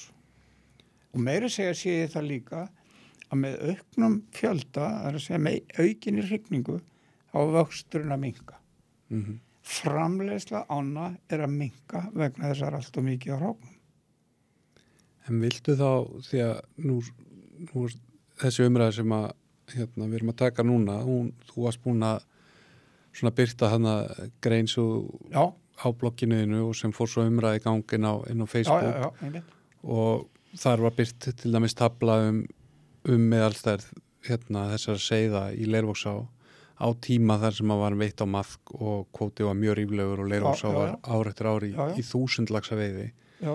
Er þá að segja meiri segja á þeim tíma þegar það verið að taka yfir 1000 laxa á Leirvogsá? Samt og mikið. Samt og mikið. Já. En gögnin benda til þess, sko, við ætlum bara að orða það þannig, sko. Ég er ekki að segja neitt. Nei. Gögnin benda til þess því að vöxtur 0,7 er svipaður og allra segja það er svipaður. Þannig að veiðiálagið hefur engin áhrif til minnkunar ásetningar af laxaseiðum. nú erum við líka með sko, það vilja allir gera það besta fyrir laxinn. Það er, þú veist, þó ásetningur þó við erum til helviti sé oft var það góðum ásetning, sko. En það er náttúrulega annað í þessu líka að laxveiði á Íslandi er iðnaður og þegar við erum að selja veiðileyfi dýrum dómum þá viljum við geta afhent ám sem er fiskur í. Og hvatinn í þessu er náttúrulega ekki alltaf bara sá að vilja laxinum fyrir bestu, heldur líka veiðimanninu. Og þá gefur auða leið að það er betra að hafa 1000 fleiri laxa í Leirvogsá í september þegar þú selur veiðileyfi út september heldur en að hafa þá ekki. Ertu viss? Já, ég er vissum að það er betra fyrir veiðileyfsalan og veiðimanninu á þeim degi sem hann er að veiða. En kannski til frambúðar ekki. Ég held að sko, veiðimaðurinn ég verður bara pirraður að sjá alla þessa laxa sem að ekki býta á. Nei, í alvöru. Já, sko, ég held að ég er ekki vissum að þessi sammálaðir þar, Jón. Nei, þú þetta ekki. Og auðvitað, Alls ekki. auðvitað eru veiðimenn margir og misgóðir í því að fá þess að laxa til að taka. En það er allavega betra að sjá einhverja laxa heldur en að koma tómum mánum. Og það var náttúrulega þekkt þegar að menn voru að veiða eftir þessum maðkahólum og annað sem voru búin að eftir að útlendingarnir tóku sína 6 fluguvikur og svo var kannski dregnir einhverjum 1500 laxar á 2 vikum upp á maðk. Það var fátt fína drætti í veiðin eftir það, sko, mörgum tilfellum. Og svo er náttúrulega annað, ég meina, er það ekki rétt munað hjá mér að ég man ekki hvort það varst þú eða Tumi eða þið í einhverju sammenningu að svona tilraunir voru reyndar í Núpsá, að það ekki í Miðfirði, að fækka þar greiðlega þeim fiski sem hann er að ganga til. Já, að vera að reyna ofveðana. Já, þú sagði það. Já. Þeir reyndu það ofveða Núpsá. Já. Og virðist það að gengi ágætlega að því leiti að það var ekki mikið veiði í Núpsá á þessum tíma, svona árun eftir. Ekki hinum ánum heldur. Nei, en svo horfum við á það að 2009 fer Miðfjarðará í algjörlega þetta fyrirkomulag að veiða og sleppa held í 90% af aflanum og aðeins veitt á flugu og í dag er Miðfjarðará allt önnur á en hún var fyrir 20 árum síðan í aflatölum. Hverju tilengum við það? Já, og sama tíma að verið farið í þver öfuga átt við það sem að þið ráðlega þessum tíma. Nei, býttu við. Þetta er sko vekur mikla athygli vegna þess að eins og kannski hefur séða þá voru allar þessar ár Laxárásum, Vatnsdalsá, Víðidalsá í sama takti. Algjörlega samfallandi línur. Þú sé það? Algjörlega samfallandi línur. Allt í einu tekur Miðfjarðar sig út. En hinar ekki, en það er líka verið að sleppa öllu þar. Miðfjarðará ríkur upp áður en sleppingin myndi teoretist komin til góða. Það er á stuttu tími. Þannig að það er eitthvað annað á ferðinum. Man hefur verið að gera því skóna að það hefur verið prentaður lax. Já, ofskráningi veiðbækur. Já. Já. Ég veit að það voru auðvöld líka sumi veiðumenn sem segjast hafa veitt 5 eða 6 eða hvað það er. Þeir eru komið veiðhúsið en það var engin sel á Viðarlags. Nei. En þú veist, Ég sleppti þeim öllu. Ég hef komið nokkurnum í miðfjörara og svona mín upplifun að því að koma þangað versus þá aðrar ár sem að maður er að hérna, sýsla í á sumrin að það er bara meiri lax og það er meiri veiði og ég veit ekki hvort að sko, þetta er eitthvað tilfinning frekar en eitthvað konkrétt en laxinn í miðfirði og laxinn í Elliðaánum og svo er mér sagt laxinn í Laxá-Jásum hann er eitthvað tregari fyrir flughornum heldur en aðrir því að þeir eru rosalega til í að borða flugur. Ég þekki nú, sko, við vorum þarna með upp- og niðurgengin, eða kannast þið það? Ekki alveg, nei. Það var upp- og niðurgengin sem voru 79, skráði, veiddi alveg óskaplega vel í byrjuninni, þeir opnuðu alltaf ána og fóru svo aftur seinna. Það var Bjarni Brauðbæ og Eggjart og fleiri. Laxveiði hetjur þess tíma? Já. Og hérna, þetta var allt hóplas. Það var svo kalt vor að það kom hóplas sem var ekki farið niður og hinn ekki komin. Og þess vegna var að veiða bæði lax á uppleið og niðurleið. Upp- og niðurgengið? Þetta er upp- og niðurgengið. Úff. Og þeir vittu oft mjög vel, sko. Mjög vel.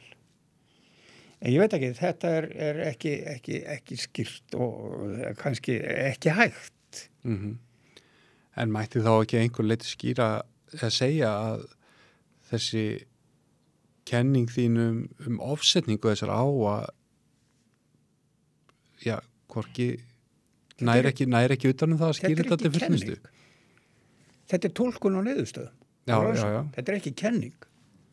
Nei, þú veist, ég get ekki rifist við þig Nei, við erum ekki... og ég ætla ekki að fara að rífast við þig. Nei. Svo sem. Ég Mér finnst þetta allt mjög maður túlkar gögnin svona. Þú veist, maður hlýtur að spyrja sig bara sem áhuga maður bæðum þessa fiska og svo veiðina. Þú veist,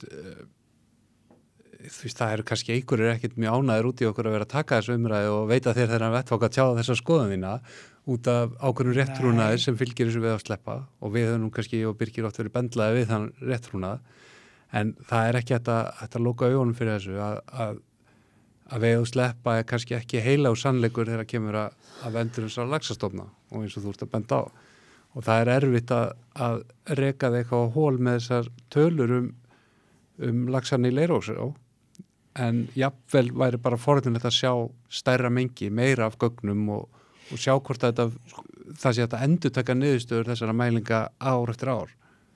Veistu það þessi skýrsla sem við skrifum hana 81, hún olli því að við vorum kallaðir sko, morðingjar og vildu drepa allt sem þeir hefðist og maður hljóð bátt fyrir það sko. Og Tumi hefði klárað laxinn og núps og svona, maður heyrir það sko. Og það er enn verið að flagga þessu og það er svo sem allt í lagi, menn mega hafa sína skoðanir. Ég er að fara eftir því sem hann sagði við okkur prófessorinn þegar hann útskrifa okkur 5 stykki. Hann sagði að maður aldrei tapa sjóninni eða líta fram hjá hennu vísindalegri leiðarstjörnu. Þess að láttu aldrei kaupa þig, láttu aldrei segðu það sem þú ætlar að segja. Og það sagði mér annar maður í Skotlandi að það var ágætt þegar ég var sko komið með það marga menn ég þurfti ekki að vera að segja það sem kúnin vildi.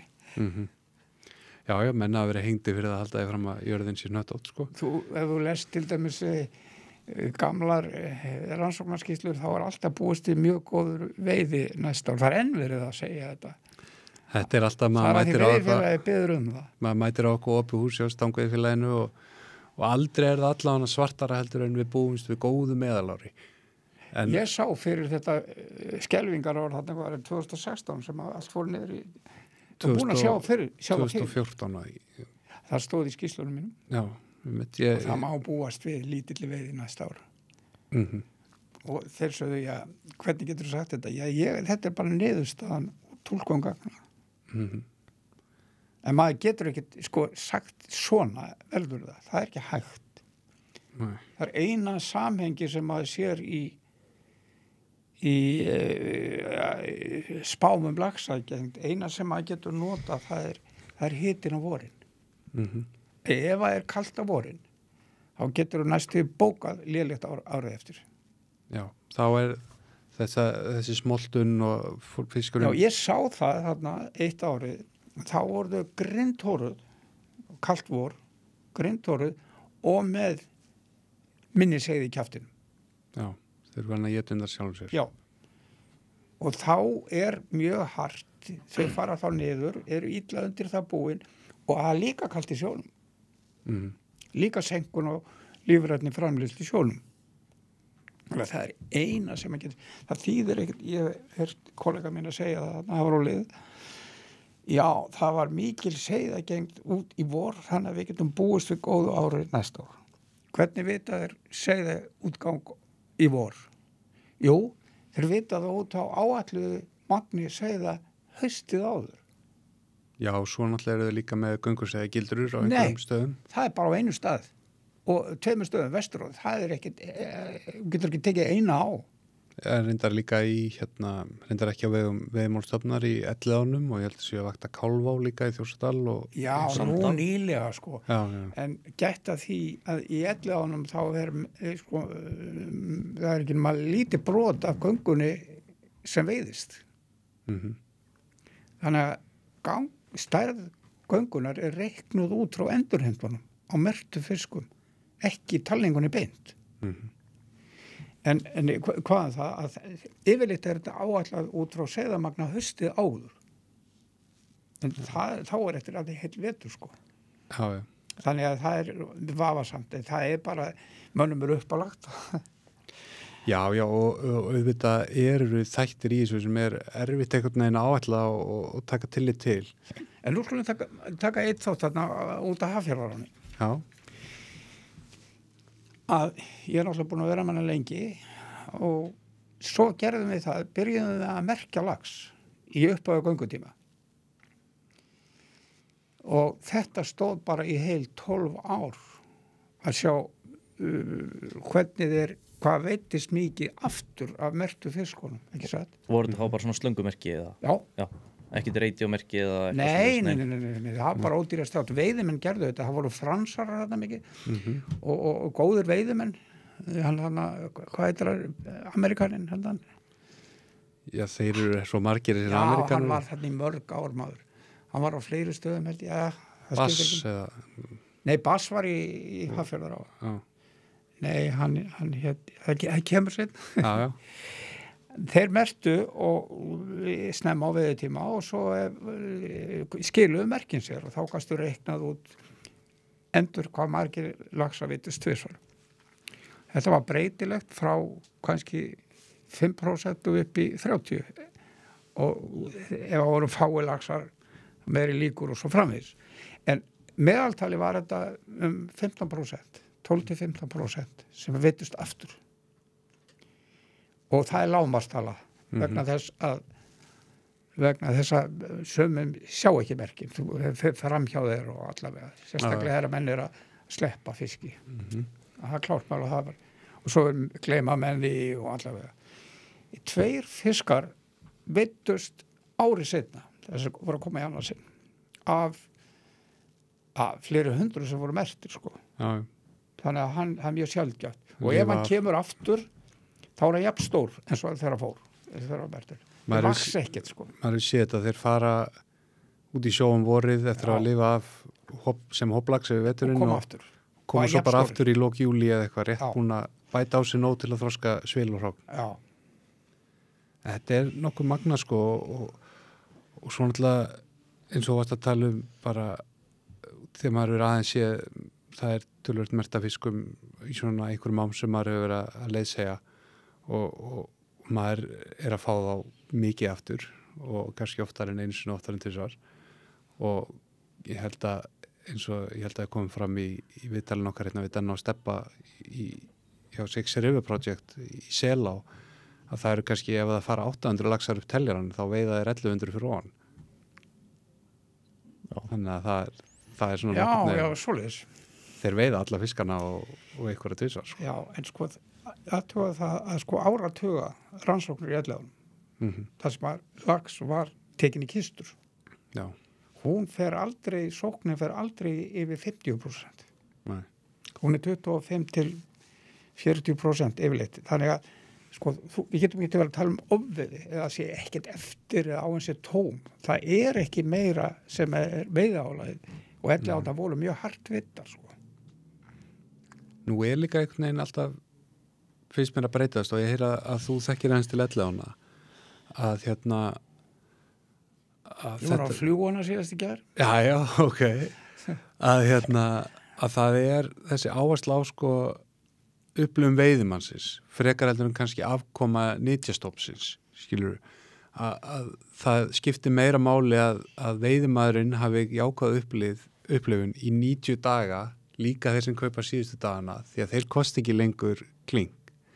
Þú getur farið í sumar þessar laxveiðar og ert að borga vel á 100.000 krónur fyrir daginn í september og það er náttúrulega bara, þú veist, að einhver leitið verið að venda þá vöru með að það sé fiskur í ánni. En hvernig myndið þú ráða í, Jón, nú er elleðarnar tildulega nýlega orðnar veið og sleppa og aðeins veitt á flugu. Ef þú þyrftir, og bara með þeim forverkjum að hér séu bara getspáðaræða, hvernig myndið þú sjá fyrir þér þróun elleðarna verða eftir þessar breytingar? Heldur að við séum að hjálpa til, erum við að skaða eða hvað gerum við? Mér sýnist að þið séu að skaða út frá öðrum rannsóknum, já. Og það hefur sko, það er ómikil hrygning í elleðum út frá vaxtar fjölgun. Það er svolítið skrítið sko og ég er nú óánægður með það hvernig þeir eru vinnað vegna þess að þeir taka 4 stöðvar í ánum fyrir neðanstíplu elleðarni. Ein er efst það sem er mjög mikið að mýi eins og veist og svo síðasta er niður við rafstöð. Já. Seiðin, 0-grúpuseiðin upp við ósana frá, þau eru 6 cm svipaði við Tröllafossi. Já, falleg, væn. Já, en fyrir neðan við rafstöðuna, þar eru þau 4. Landsmeðaltalið sem þú talaðir. Já, síðan er ekki sagt hvað vöxturinn svo er öllum seiðunum slegið saman í meðalvöxt. Já. Sko, það er skýringin á því uppfrá eru nú lélega hrygningarstöðar fyrir það fyrsta efst í ánum. Þetta er ekki maður grjót, sko. Já, svona drullu set og annað. Já, og þau vaksa vel og það er mjög mikil fæðuframleiðsla. Niður frá er öðruvísi, en það er ekki tekið maður hefði áhuga að segja hvernig meðaltali breytist upp frá og niður frá. Hver stöð fyrir sig, eins og maður gerir yfirleitt. Það er ekki gert í öllu. Það er að vísa myndir á svona dreifingun en engar tölur sem að þú getur sett upp í samhengi. Og svo veistu það líka að hvar eru endurnar og veitundar? Þær eru þarna. Þær eru í höfðaðilum. Af því að þau eru stærri. Það er meira í þetta. Ég var að fljúga á höfðahylinn fyrir 3-4 dögum. Það þurfa að vera mjög sérstök skilyrði til þess að mynda ár úr lofti. Það má ekki vera vindur og það verður að vera blár himinn. Já. Því skýin speglast alltaf í. Þarna voru bara 50 laxar á einni loftmynd, sko. Já. Á einum bletti. Já, svona kannski 40 metra kapla. Nú, Er ekki alveg byrjað að para sig saman þarna á svona? Nei, Ekki ég sé það ekki. Það getur vel verið að gera á nótinu, ég veit það ekki. Ég er ekki að sjá hólur eða neitt. En alltaf elleðarlaxinn þekktu fyrir það að hann rignir tiltölulega seint fyrir lax og getur jafnvel dreigist eitthvað inn í desember að ljúka. Já. Ég er svo skrítinn, Jón, og að ég býð þannig rétt hjá elleðanum og ég fer stundum á kvöldin þegar mér leiðist og geng þarna með ljós og núna í október gerði ég mér það til dundurs. Já, það eru leikur að hlæja mér en þetta Ég held þetta ekki einn að þessu. Nei,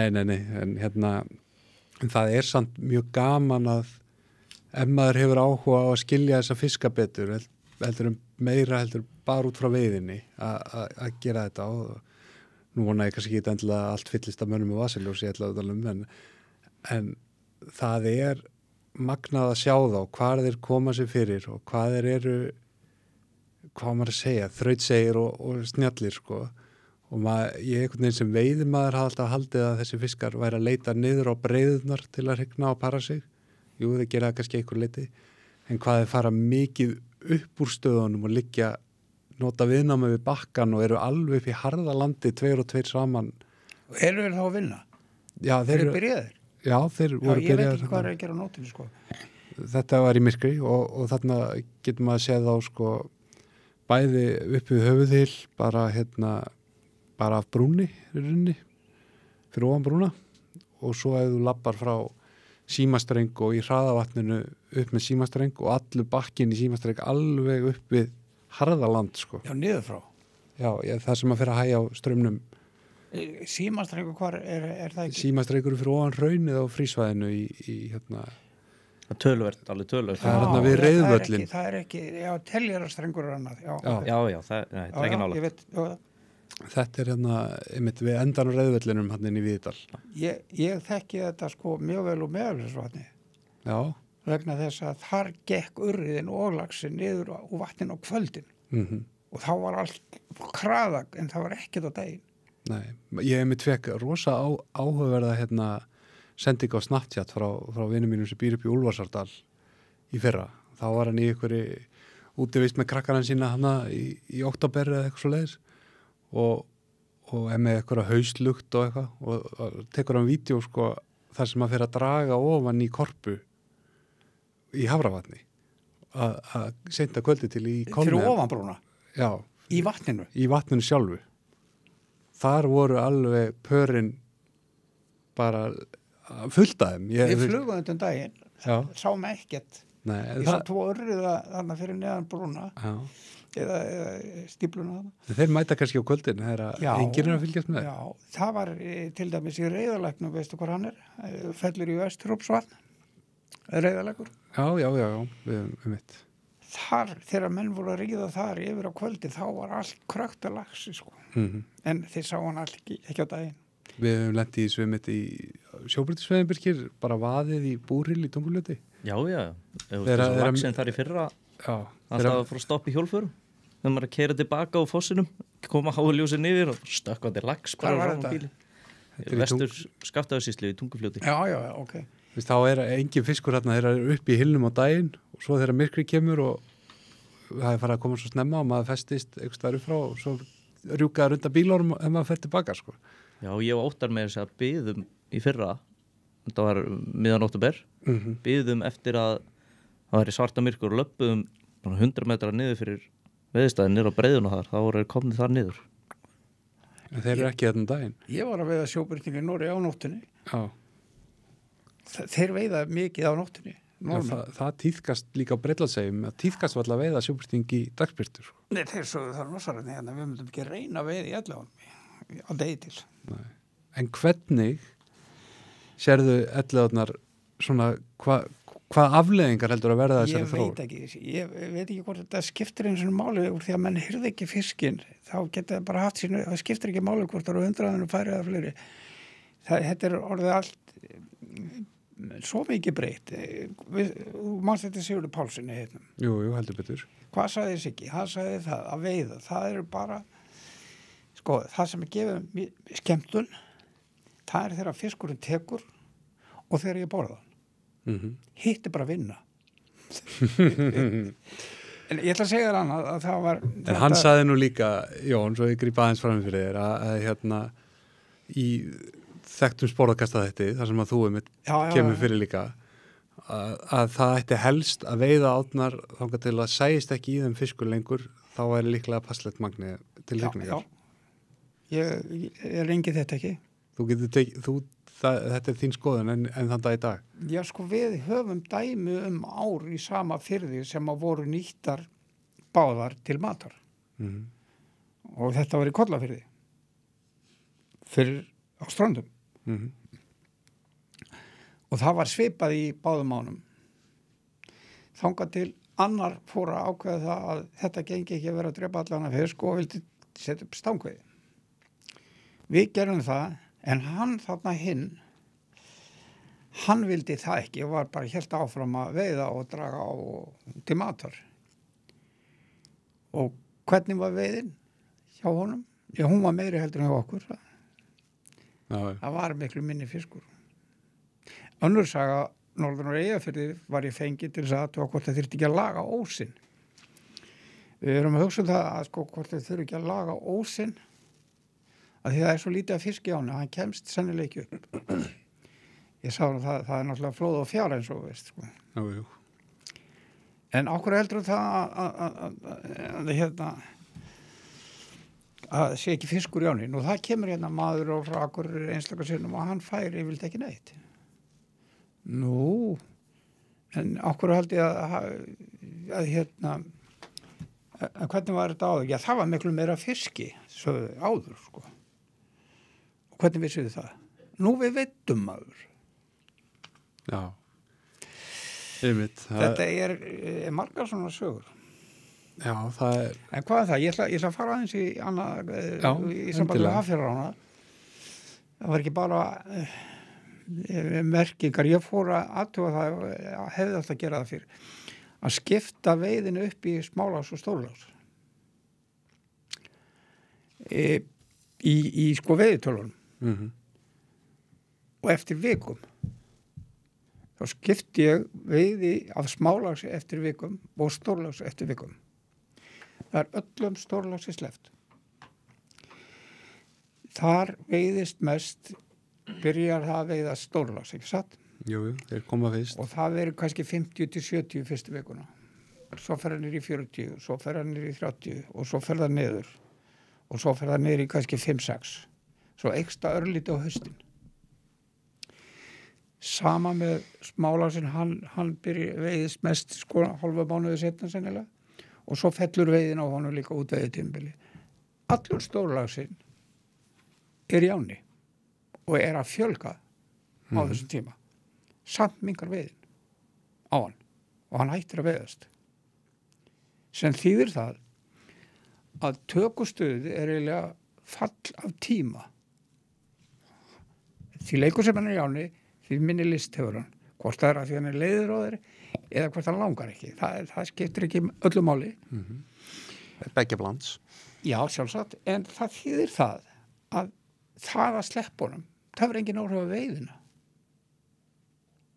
Já, við náum einum og einum, ekki það sem maður skildi halda. Þeir vilja ganga á hann, vita á hann er fulla lagsi, þá er meiri líkur og þeir veiði. Það er ekki svoleiðis. Það er ekki að vaksa, maður skildi alltaf að væri svipu veið allan tíma, það er bara ekki svoleiðis. Þannig að ég held að myndi ekki breyta neinu fyrir veiðimenn hvort að fiskinum er slepptið ekki. Það fer örugglega eftir líka... Nú er ég bara að tólka þessi gögn og skoða þetta. Það eru margar hliðar á tenningunum. Og það fer örugglega eftir því sko einhver leiti líka hver er veiðmaðurinn og hvað tækni en svo ætla ég að segja hana, það er voðalega lítið rannsakað í lagsin. Það er eiginlega bara það sem er kallað núna í dag og þykir voðalega fínt sem heitir vöktun. Það fari alltaf á sama tíma og gerði sami hlutur. Og útkoman er mjög svipuð. En það er ekkert eins og fyrir aðtúa veiða á mismunandi tímum, sleppa fiskinum og kistunni í ellanum efst upp eftir til að sjá hvað margir koma aftur í gildruna eða fara með hann í sjó til að mæla afföllin og leiðinni niður og svona. Það er ekkert gert. Það er bara gert alltaf eins. Einu sinni gerði ég tilraun í ellanum. Það var nú bara frekjað í mér. Því að ég fór þarna mjög oft og þá var Jakob Hafstein yngri að sá merkingarnar þetta. Svo ég kom nú á máli við hann og sagði, heyrðu, nú gerum við tilraun. Og við fáum hérna sumarlega á stofnunni til þess að merkja og ég vil fá seiði, bygg til 100 seiðagrúppur og ég ætla að fara með það burt. Það fór ein grúpa niður öllu á þar. Það fór ein grúpa upp í, hvað heitir hún? Þannig að Þingvallavegin kemur ofan. Hólsáin? Nei, Kaldakvísl. Já. Nei, Kaldakvísl hvað, í Mosó? Já, Já. Kaldakvísl. Varmaðan og það? Einn fór upp í Kiðafellsá og einn grúpa fór til Ólafsvíkur í Fróðá. Og hver var niðurstaðan? Hún var mjög athyglisverð. Það endurheimtust seiði á öllum þessum stöðum þar sem sleppt var. Það endurheimtust úr Kiðafellsá og úr Fróðá á Snæfellsnesi. Þeir endurheimtust á þessum stöðum. En úr öllum þessum grúpum þá kom fiskur upp í Elliðaárnar.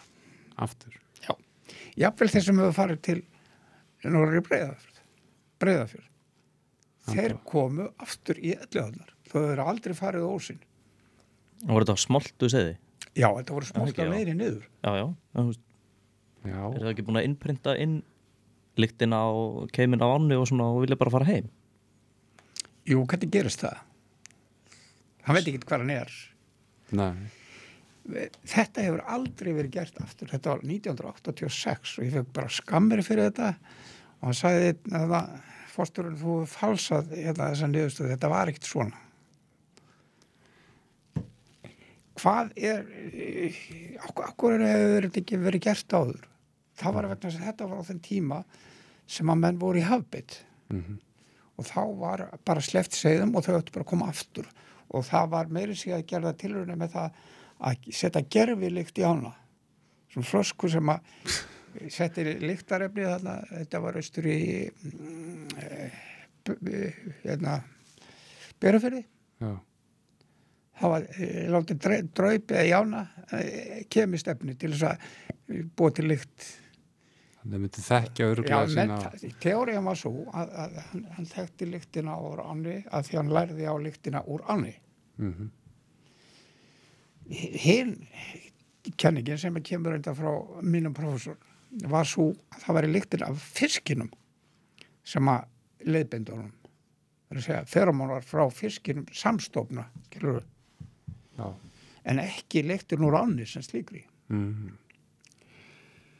Og þessi tilraun náttúrulega var ekki gerð aftur vegna þess að hún stangaðist á við það að fiskurinn spilaði segulband þegar hann færi út og spilaði aftur sem kemur heim. Já. En hvað gerist? Það sem gerir, þú setur fisk í ókunna á, hvað gerir hann? Hann þekkir hvorki ánanni fiskinn. Þeir fara niður og hann fer bara með þeim. Þeir hópur út og hann fer með. Og hann er með þeim. En ef hann hittir ættingja sinn út á beitarsvæðinu, þá fer hann með hann heim. Þetta er svo. Þetta er bara lógisk túlkun. Þetta var aldrei gert aftur. Nei.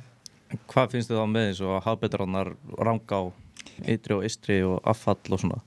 Jú, þú ert náttúrulega að búa til, þú ert nú alltaf með sama fiskin þar og allt það sko. En er þessi... Sko, við vitum ekki nógu mikið þetta vegna þess að það er ekki rannsakað á þann hátt að það sé hlutlaust. Jónas, doktor Jónas, sagði við mig eins og ég skal afsanna þessa feromónakeringu. Það var ekki að prófa hvað var rétt að ránt. Heldur máli að hvaðan í kútin, að það passaði ekki. Já. Þetta er mikið svona í vísindum, sjáðu það loftslagsmálin í dag. Já, það er mikið pólitík. Þú mátt ekkert segja, þú missir vinnuna og þú ert ekki á skoðun. Þetta er bara mjög víða í vísindum, samanber það sem Jói sagði. Já, Jóhannes sagði viðmálastofnun hérna í flugkastinu á sín tíma. Já. Já, það er mitt. Ég þekki þetta mjög vel. Hann fekk svona einhverja pillur fyrir það, vissi ég? Já, það var einn vinnur minn sem er nú einn klárasti maður í fæinu. Hann er í síld og makril og laxi, af því þetta er allt uppsjófiskar. Og hann hætti bólað út úr Hafró í Bergen, í Noregi. Já. Svo ósamvinnuð þýður. Það er svo sem þekkt stef. Var það ekki Galileo sem var líka ósamvinnuð þegar? Jú. En mér langar að spyrja það meitt. Við erum með svona fasta spurningar, Jón. Ég spurði fluguna á hann. Hann góða fólki í Skeljung sem stendur með okkur og gera okkur kleift að standa í þessari þáttagerð. Þeim langar að vita, já, nú hefur þú komið víða við eins og við séð. við margar ár landsins og þú ert í grunninn veiðimaður.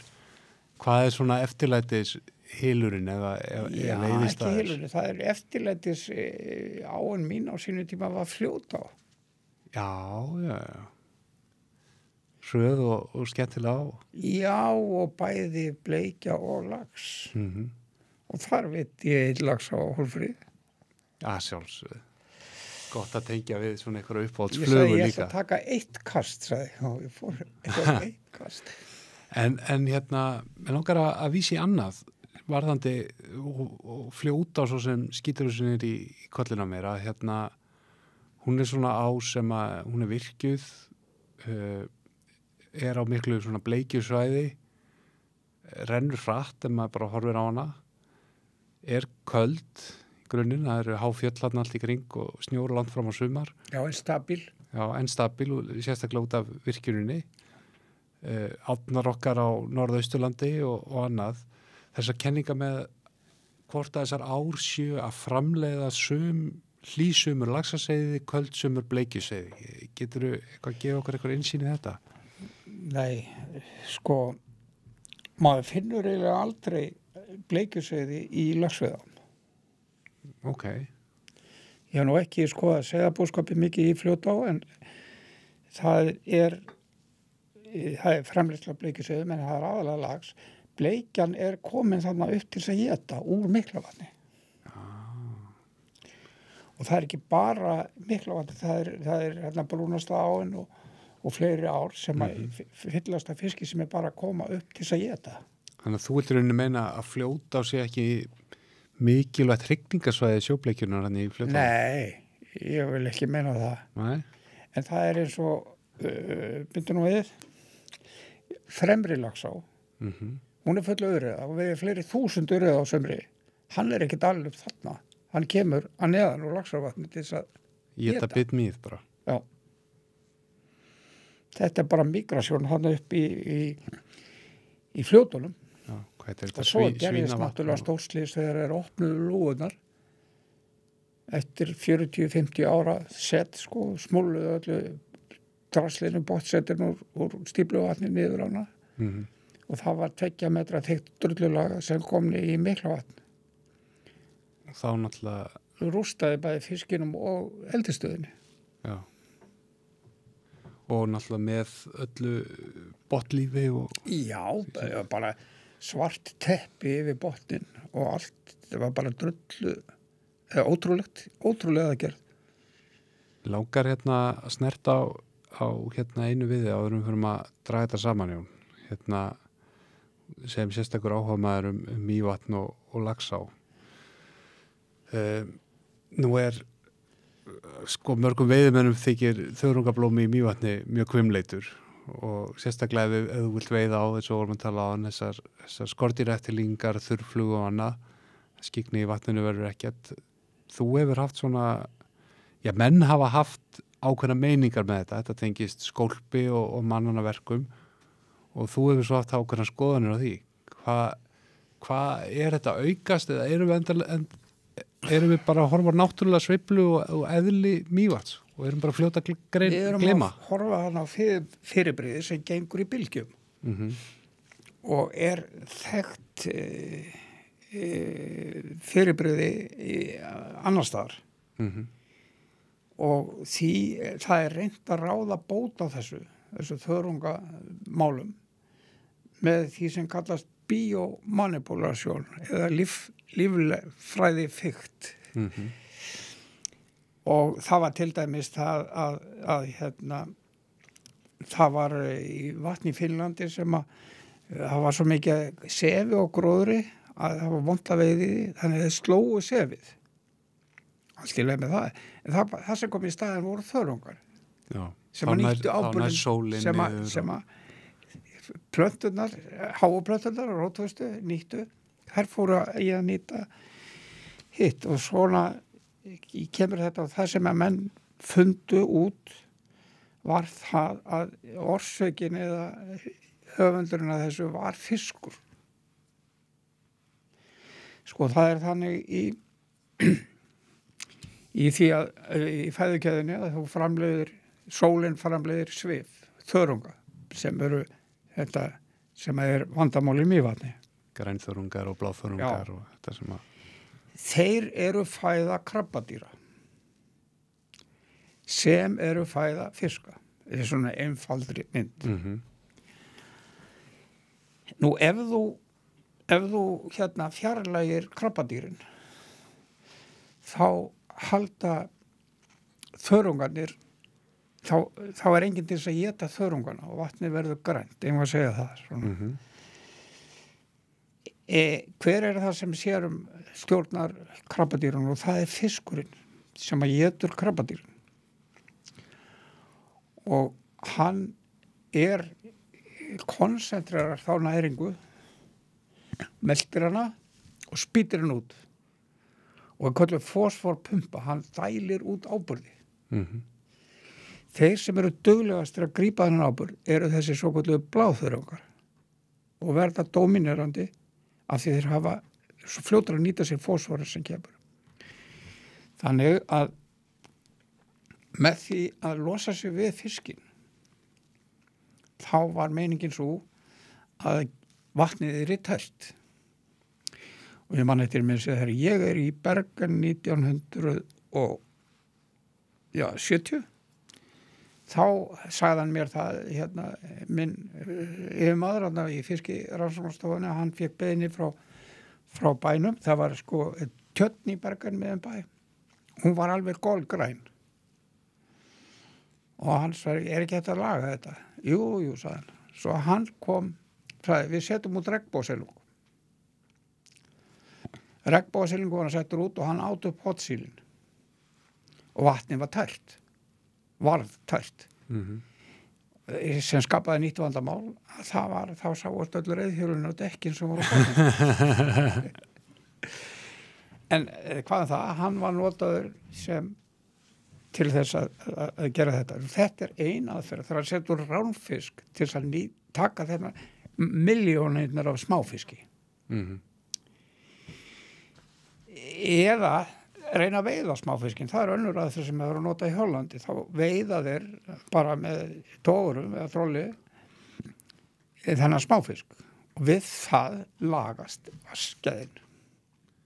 En það er náttúrulega eitt sem að maður kemur sko er að við menninir viljum alltaf í nýtingu auðlinda, þú veist, við viljum að tala þorstofnin og allt þetta og því að það er fjárfesting og þetta er iðnaður, við viljum alltaf stöðuleika fyrirsjáanleika, en náttúran er ekki stöðug í eðli sínu. Nei. Þannig að þetta kemur í bylgjum. Já.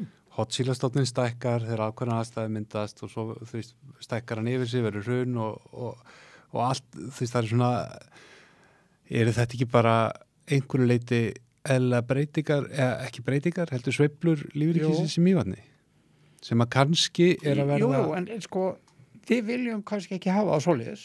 Við viljum hafa eins og sagði stöðuleika. Hvernig fá bændur stöðuleika í fjárbúskap? Já, ég er slátra. Já. Það er eina leiðin til að halda stöðuleika í svona kerfi, það er að taka upp hnífinn, skera. Færeyingar til dæmis telli í fjallið. Þeir sést aldrei kind í fjallið hjá sér nema slátra á móti. Eru með ítölu. Og bændur slátra 90% af sínum lömbum. Hvað heldur myndi gerast eða myndi hætta því? Já. Nei, ég segi, sko, vilja menn veiða fisk sér til matar eða vilja þeir fá dánár með engu og unga dauða og öllu dóti, það væri æskilegt að geta lagað það. Ég hugsa að flestir myndu vilja það. En erum við þá ekki að leika Guð? Erum við að leika Guð með því að slá túnin? Já, við erum að afla okkur matar. Já, við viljum vera hérna. Við skulum ekki fara í svona filosófi, sko, eitthvað svona trúabræða filosófi. Já, eigum við að vera fiktir, svo ekki láta náttúruna. En nú erum við einhvern veginn, sko, stanguð menn flestir, eða allavega stórhluti, farnir að umgangast veiðina sjálfa sem sport en ekki öflun á mat. Nei, en ég er að tala bændurnar í Mývatnssveit sem lifa á því að selja fisk og borðan. Og það er étið fiskur á hverju degi. Það þekki ég og hann er reyktur og hann er seldur og þetta er þeirra lifibrauð. ekki sport. Nei. Þannig að til, allavega skulum við minnst okkur að reyna að skilja af hverju þessar sveiflur eru. Síðasta kenningin er svo að mýið étir svo út á gattin vegna þess að það étir svo mikið að þið étir upp alla fæðin í botninum og degi svo. Og það er svolítið merkilegt að það er aldrei talað hottsílið í Mývatni í þessum tengslum. Við sáum það að allt í einu hvarf hottsílið af einhverjum ástæðum. Þetta var 1980. Og þá var vatnið alveg tært og þá satt Þórir upp á borðið og sagði, er þetta ekki bara vegna þess að nú geta krabbadýrin étið þörunguna? Há, bang, gó. Síðan fórum við að skoða þetta og þá var svo mikið að krabbadýrum þegar vatnið var tært að við gátum tekið sýnin í fötu. Við þurftum ekki háf. Það var alveg fullt og það heldur niður í þörungunum. Já. Nú er náttúrulega, þú veist, alltaf í heiminum þar sem að, ég meina að þú sérð svona grænar tjarnir eitthvað staðar, þegar þú flýgur til Bretlands, þá sérðu nóg að þeim. Já. Inn á milli túna, út gluggan á flugvélinni.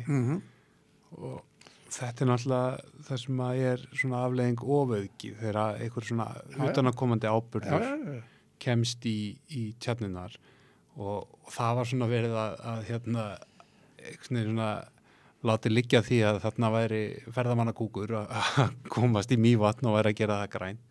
Já, það hefur ekki staðist. Það hefur ekki staðist. Og kísilínan hefur heldur ekki staðist. Nei. En það er aldrei talað það sem við höfum verið að benda á sem er allþekkt í Skandinavíu og fleiri löndum. Það er merkilegt. Það er eins og menn vilji ekki skoða þetta í alvöru. Við komum á sínum tíma þá fekk ég 3 sérfræðinga hérna til þess að taka út þessi mál. Við komum hérna og þeir voru að þetta til þess að komast að þessu þá þarf að gera svona. Þetta er 1990. Það er ekkert af þessu sem er lögðu til verið gert. Nei. Þó hefur verið gert í Noregi, hefur verið gerið tilraunir með svo kallega plastpokatilraunir. Þá setja stóran nót sem er plastveggi sem er fiskur, kemst ekkert í gegn og taka úr því og engin fiskur. Inn í nótinni er vatni tært, fyrir utan hann er ekki tært. Það er búið að gera þetta tilraunir í tjötnum og það er alltaf sama niðurstaðan. Þeir segja Mývetningarna á rannsóknarstöðinni að hornsíli éti ekki mýlirfur. Já, ok. Ég er nú búin að horfa á það. Og það er svo, trúarbrögðin eru svo sterk að það er sagt að þau éti ekki mýlirfur. Samt gerðu þau tilraun einu sinni til þess að merkja hornsíli til þess að áætla stoppstærðina. Þá voru þau með girtuður á svæði svona, með plastgildrum eða þjættuneti þannig að hornsíli komst ekki síðan merktuður hornsíli með að klippa þið gattana, sleppa þeim aftur úti svo veittuður aftur hornsíli og sá prósentuna sem var merkt. Talan sem kom út úr þessari áætlun var 6.000 tonn af hornsíli Já, og menn geta svo leikið sér að reyna á alla einstaklinga. Hvort þau hafi einhver áhrif. Já. Og ég vildi setja út til prófunar að setja út 100.000 regnbogasilunga.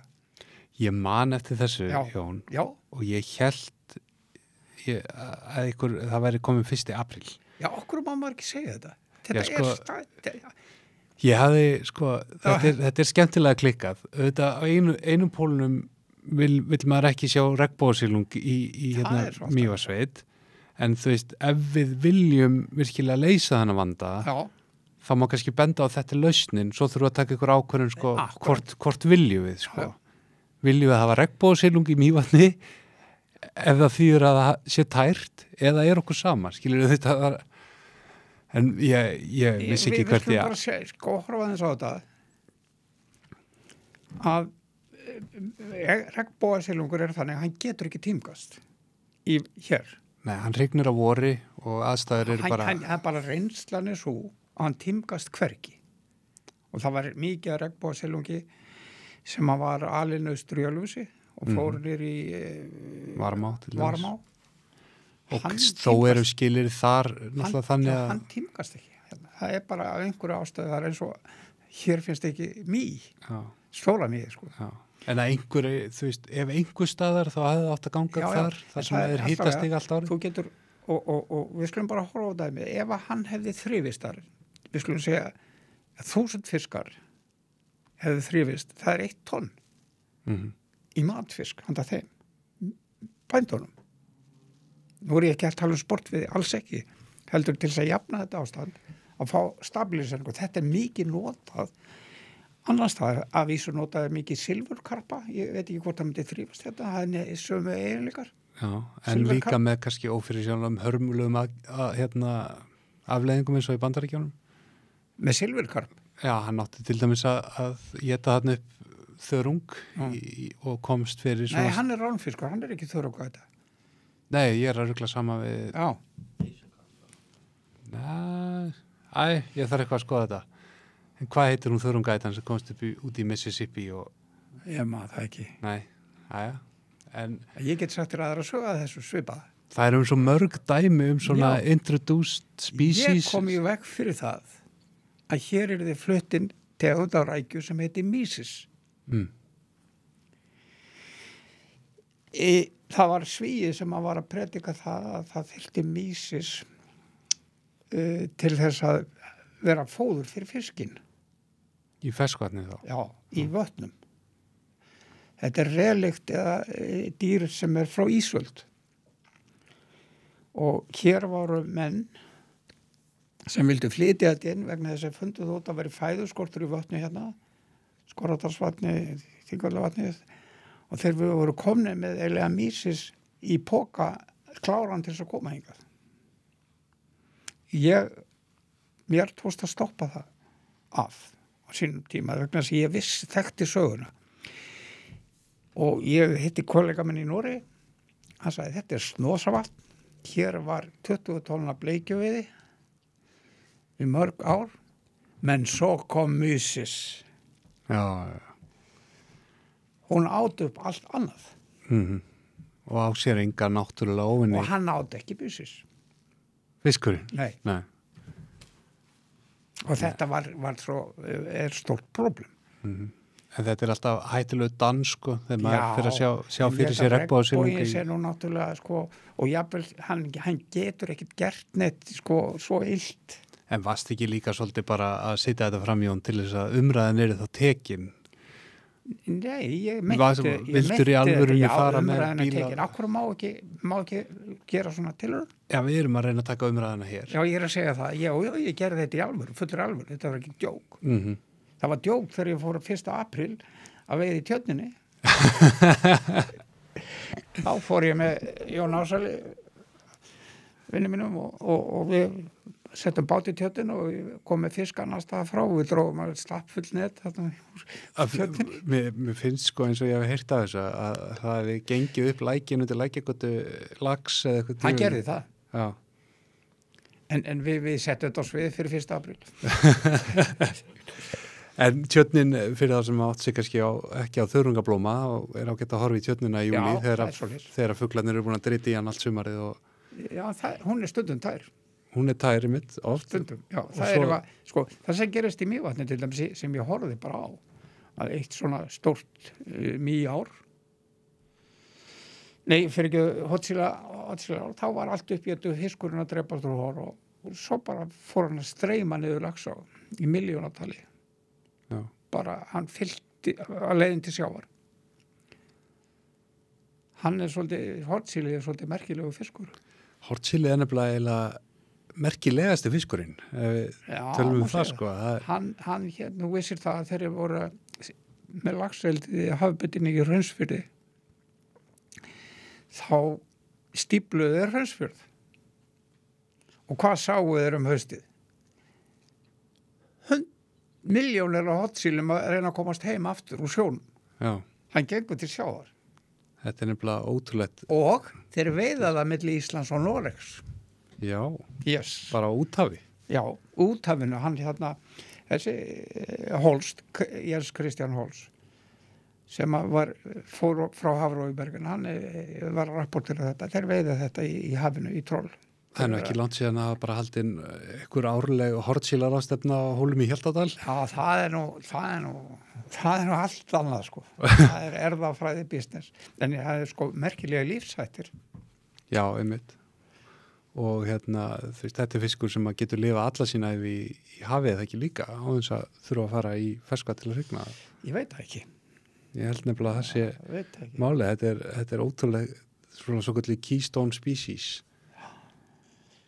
En það er svolítið merkilegt að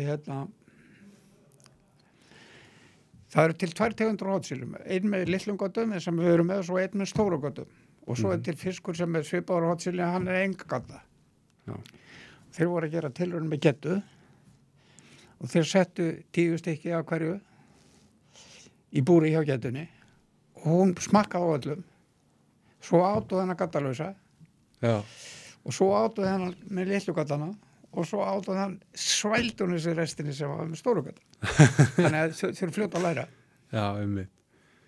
Og hortsíli á líka nokkuð magnaða sögum með það minnir sko að þeir séu með nokkuð svona alfa að það sé einn hængur sem að tímgast gæti verið að sé að rugla því en allavega sko hængurinn passar hrognin og smáfiskinn. Herðu, úr því við erum konið þetta eigum að fara í laxinn. Já, bara endilega. Þið eru látni sleppa öllum laxum yfir 70 cm. Já, og oft bara öllum. Já, við skulum segja að það byrjaði svoleiðis. Já, tilmæli veiðimálastofnunar. Já, og það var til þess að auka fjölda stórlaxa. Allavega veitra stórlaxa. Er reynað það. Allavega veitra stórlaxa. Já, en þeir sögðu það að það væri ákveði gen sem að stýrði þessu. Nú er það þannig að hver hrygnin með kannski 5 hængum og í venjulegri á þá hrygna allir með öllum. Smálasar og stórlasar, smálasar í báðar áttir. Og svo mikróhengarnir sem aldrei fór í sjó. Svo hengarnir sem aldrei fór út, dverghengarnir sem oft voru notaðir í fiskeldinu sem í staðin fyrir að vera að börðast með þessa stóru. Já. Þetta er einn genhópur sem er í ánni. Svo erum menn að veiða tilmæli jafnvel skipun það að sleppa öllum stórlaxi til þess að auka þeir hringdu meiru. Við skulum kalla þetta kynbætur. Já. En í kynbætum, hvað gerur þú? Þú drepur alla óæskilega. Jú. Samkvæmt þessu væri það náttúrulega eðlilegt. Þú drepur allan smálax og gerður í því. Já, stundaði skildleikaræktun á stórlaxi. Sérðu hvað þetta er mikið blekking? Já, en við hljótum ef að þessi stýrsta að geni, Jón, þá hvort sem það er þá í arðgerð eða svipgerð þessara fiska, þá lítur að vera mikilvægt að þetta gen taki þátt í þetta gen tekur þátt í öllum, frá öllum, það koma megnið að genunum kemur frá smáhengunum. Þú getur ekki stunda kynbætur ef þú ætlar að stunda kynbætur til dæmis í laxi í vaxtar kynbótum eða eldi eða hvað vil kalla þá er bara 1% sem er notað 99% er dreppið. Ég mitt spurði einhvern tímann, þá var ég að reyna að kynna mér þessi mál og þá var ég að spyrja út í mitt svona fisk sem er notaður sem, hvað maður að segja, bara kynbótafiskur, svo fiskur sem er notaður í eldi til þess að frjóka á hana og hvort þeir ættu þessa stóru bleikjur sem að þeir voru með hann upp á Hólum í mörg ár og notuðu þá ár eftir ár sömu fiskana. Þannig að nei, sko, þú getur það ekki því að þegar þú ert í kynbótum þá verður alltaf að gera ráð fyrir framförum í kynbótunum.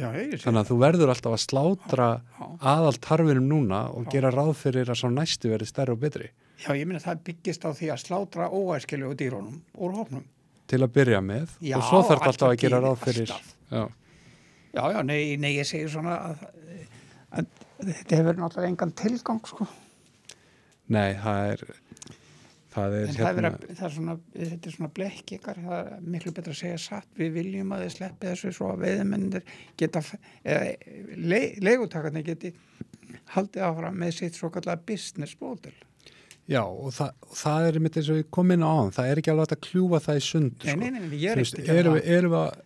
Erum við að horfa á þetta bara sem einhverja vendurnaðgerð gegn laxinum eða silungnum eða hvað sem við viljum, eða bara ná þessari að keyra áfram þennan iðnað sem laxveiðin Ég blanda þess ekki saman. Ég gef alveg skít í þetta, sko. Ég heyri það. Borð, sko. Og maður getur ekki þjóna tveimur, sko. Nei, en það er oft svona mismunandi, þú veist. Mér blöskraði til dæmis þegar Keli í Þorkell í Ferjukoti sagði mér það að þeir kæmu þarna af Efrasvæðinu og hentu fiskinum í ruslagámi hjá sér. Já. Þeir kunni ekki eldan og hefði engan áhuga á því. Það er náttúrulega hlutur sem maður verður að hissa á, sko, vegna þess að eins og ég segi, ég er alveg uppið það að maður veiði sér til matar, sko, og jafnvel meira en það. Já, ég meina, ég er nú kannski, þó ég sé nú eldast og 8 afmælinn daginn. Það er bara önnur kynslóð, sjáðu, annar hugsunarháttur. Og mér blöskar það nú mjög daginn þegar ég heyri mann segja það að ég var að koma úr veiðiferð í ákveði land. Nú, sagði ég, hvað varst það fisk? Nei, við vorum að skjóta endur félagarnir. Já. Og svo erum við hætti, þetta er bara 3 dagar, vorum við búin með kvótan, hvað var hann mikill? Hann var 180 endur. Já. Og já, það er þannig, sko, þetta er alveg upp á búgörðum og svo er þeim kent að koma í matarfatið með flauti og svo þegar við komum þá fáum við flautuna og svo flautum við, svo koma þær og við skjóta þær. Þetta er náttúrulega alveg síðasta stig. Já, og þú veist, maður á eftir að ergja margaði maður fyrir þetta en þetta er svona svolítið það sem að heilla mig ekki persónulega við að skjóta gæsir í túnum, sko, eða ökrum þar sem maður er búin að leggja út fæðu þó ég hafa nú prófað það og haldið að ég hafa haft gaman að því. Já, en sko, látum það að leggja út fæðu en að kenna þeim að koma í matinn með flauti, það er svolítið grottalegt. Já, og hérna liggja menn í skörðum út allt með flautur og kortpoka. Já, það er annað, en það er ekki búið að kenna það og ekki búið að ala þér til þess að gera. Það er svolítið öðruvísi, finnst mér, sko. Það minnir mig á það sem maður heyrði með eitt ákveð fiskeldi á laxi. Já. Það var sett blá snælda á það sem að fóðri kom út. Já. Ég er að plata það svo til að þetta blá snælda því matur. En ég veit ekki alveg hvort það er satt, ég heyri þetta bara mér það fyndið. Þetta er allavega fyndið. En hvað er það? Ég er ekki í því að vera að taka til svona hluta hvorki til góðs eða eil, sko. Heldur bara að reyna að skilja líffræðina í fiskinum og dýnamikina í náttúrunni. Maður verður að vera svolítið opinn í þessu, ekki verið í kreddum, sko. Nei. En það er mjög holdt að lesa bækur sem eru gefnar upp, sko, fyrir hluta hinnaraldarinnar, áður en tölvutna komu. Já. Nú ef þú spyr menn, akkur segir þetta, já, kemur út á tölvunni. Já.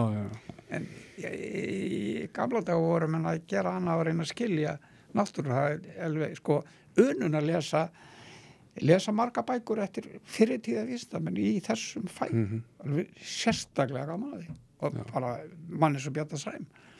Já, hann hefur mikið fjallað hann kollegi okkar í þessu podcasti, hann Óli Urriði, dagbók Urriða og það var nú líka magna að sem hann notið þar er að hann var að fara um sveitirnar og ræðaði bændur nytjar á vötnunum og þar kom yfirleitt, já, nytjar eru ágætar en það voru betri. Það virðist vera svona einhvern veginn segin saga, sko, hvort að... Já, en svo eru bara menn hættir að afla sér matar, sko. Svo var gert á þeim, maður var að setja niður kartöflur og salta kjöt og svona ýmislegt. Nú er bara að fara í búðareiluna. En ert þú opinn fyrir því að skiptum skoðun, Jón, ef þú fær vísbendingar að það er rangt fyrir þér? Eða ert þú fastur í þinni kreddu eins og við erum fastur í veiði sleppa réttur hún? Nei, alls ekki. Ég hef gert það oftar en einu sinni, ég get nefnt til dæmi að ég taldi það eins og þú og með fiskjöldur og hún hefði ekkert að segja. Þetta var fundir landsambandsins. Árið eftir ég var búin að lesa Elson í Bandaríkjunum kynna með máli betur, þá bæði ég á afsökunar og skiptum skoðun og sagði þetta er ekki svona eins og ég sagði fyrir. Nei, maður verður að vera það. En ég er ekki að tala kannski að skipta skoðun. Þetta er ekki skoðun, þetta er túlkun á vísindagögn. Það er bara svoleiðis. Og vísindamenn er ekki að hafa skoðanir. Þeir eru að lesa í þau gögn sem að fyrir þeim liggja. Hann sagði það, ekki gleyma faglegu stjórnunni sem á að leiða þig áfram. Láttu aldrei kaupa þig. Það er bara þannig. Ég held að þetta séu fleig og góð loka orðjón. Bara takk kærlega fyrir að koma í hylinn og þetta góða spjall. Þetta er búið að vera mjög fróðlegt og bara vonandi einhver að haft gagn og gaman af.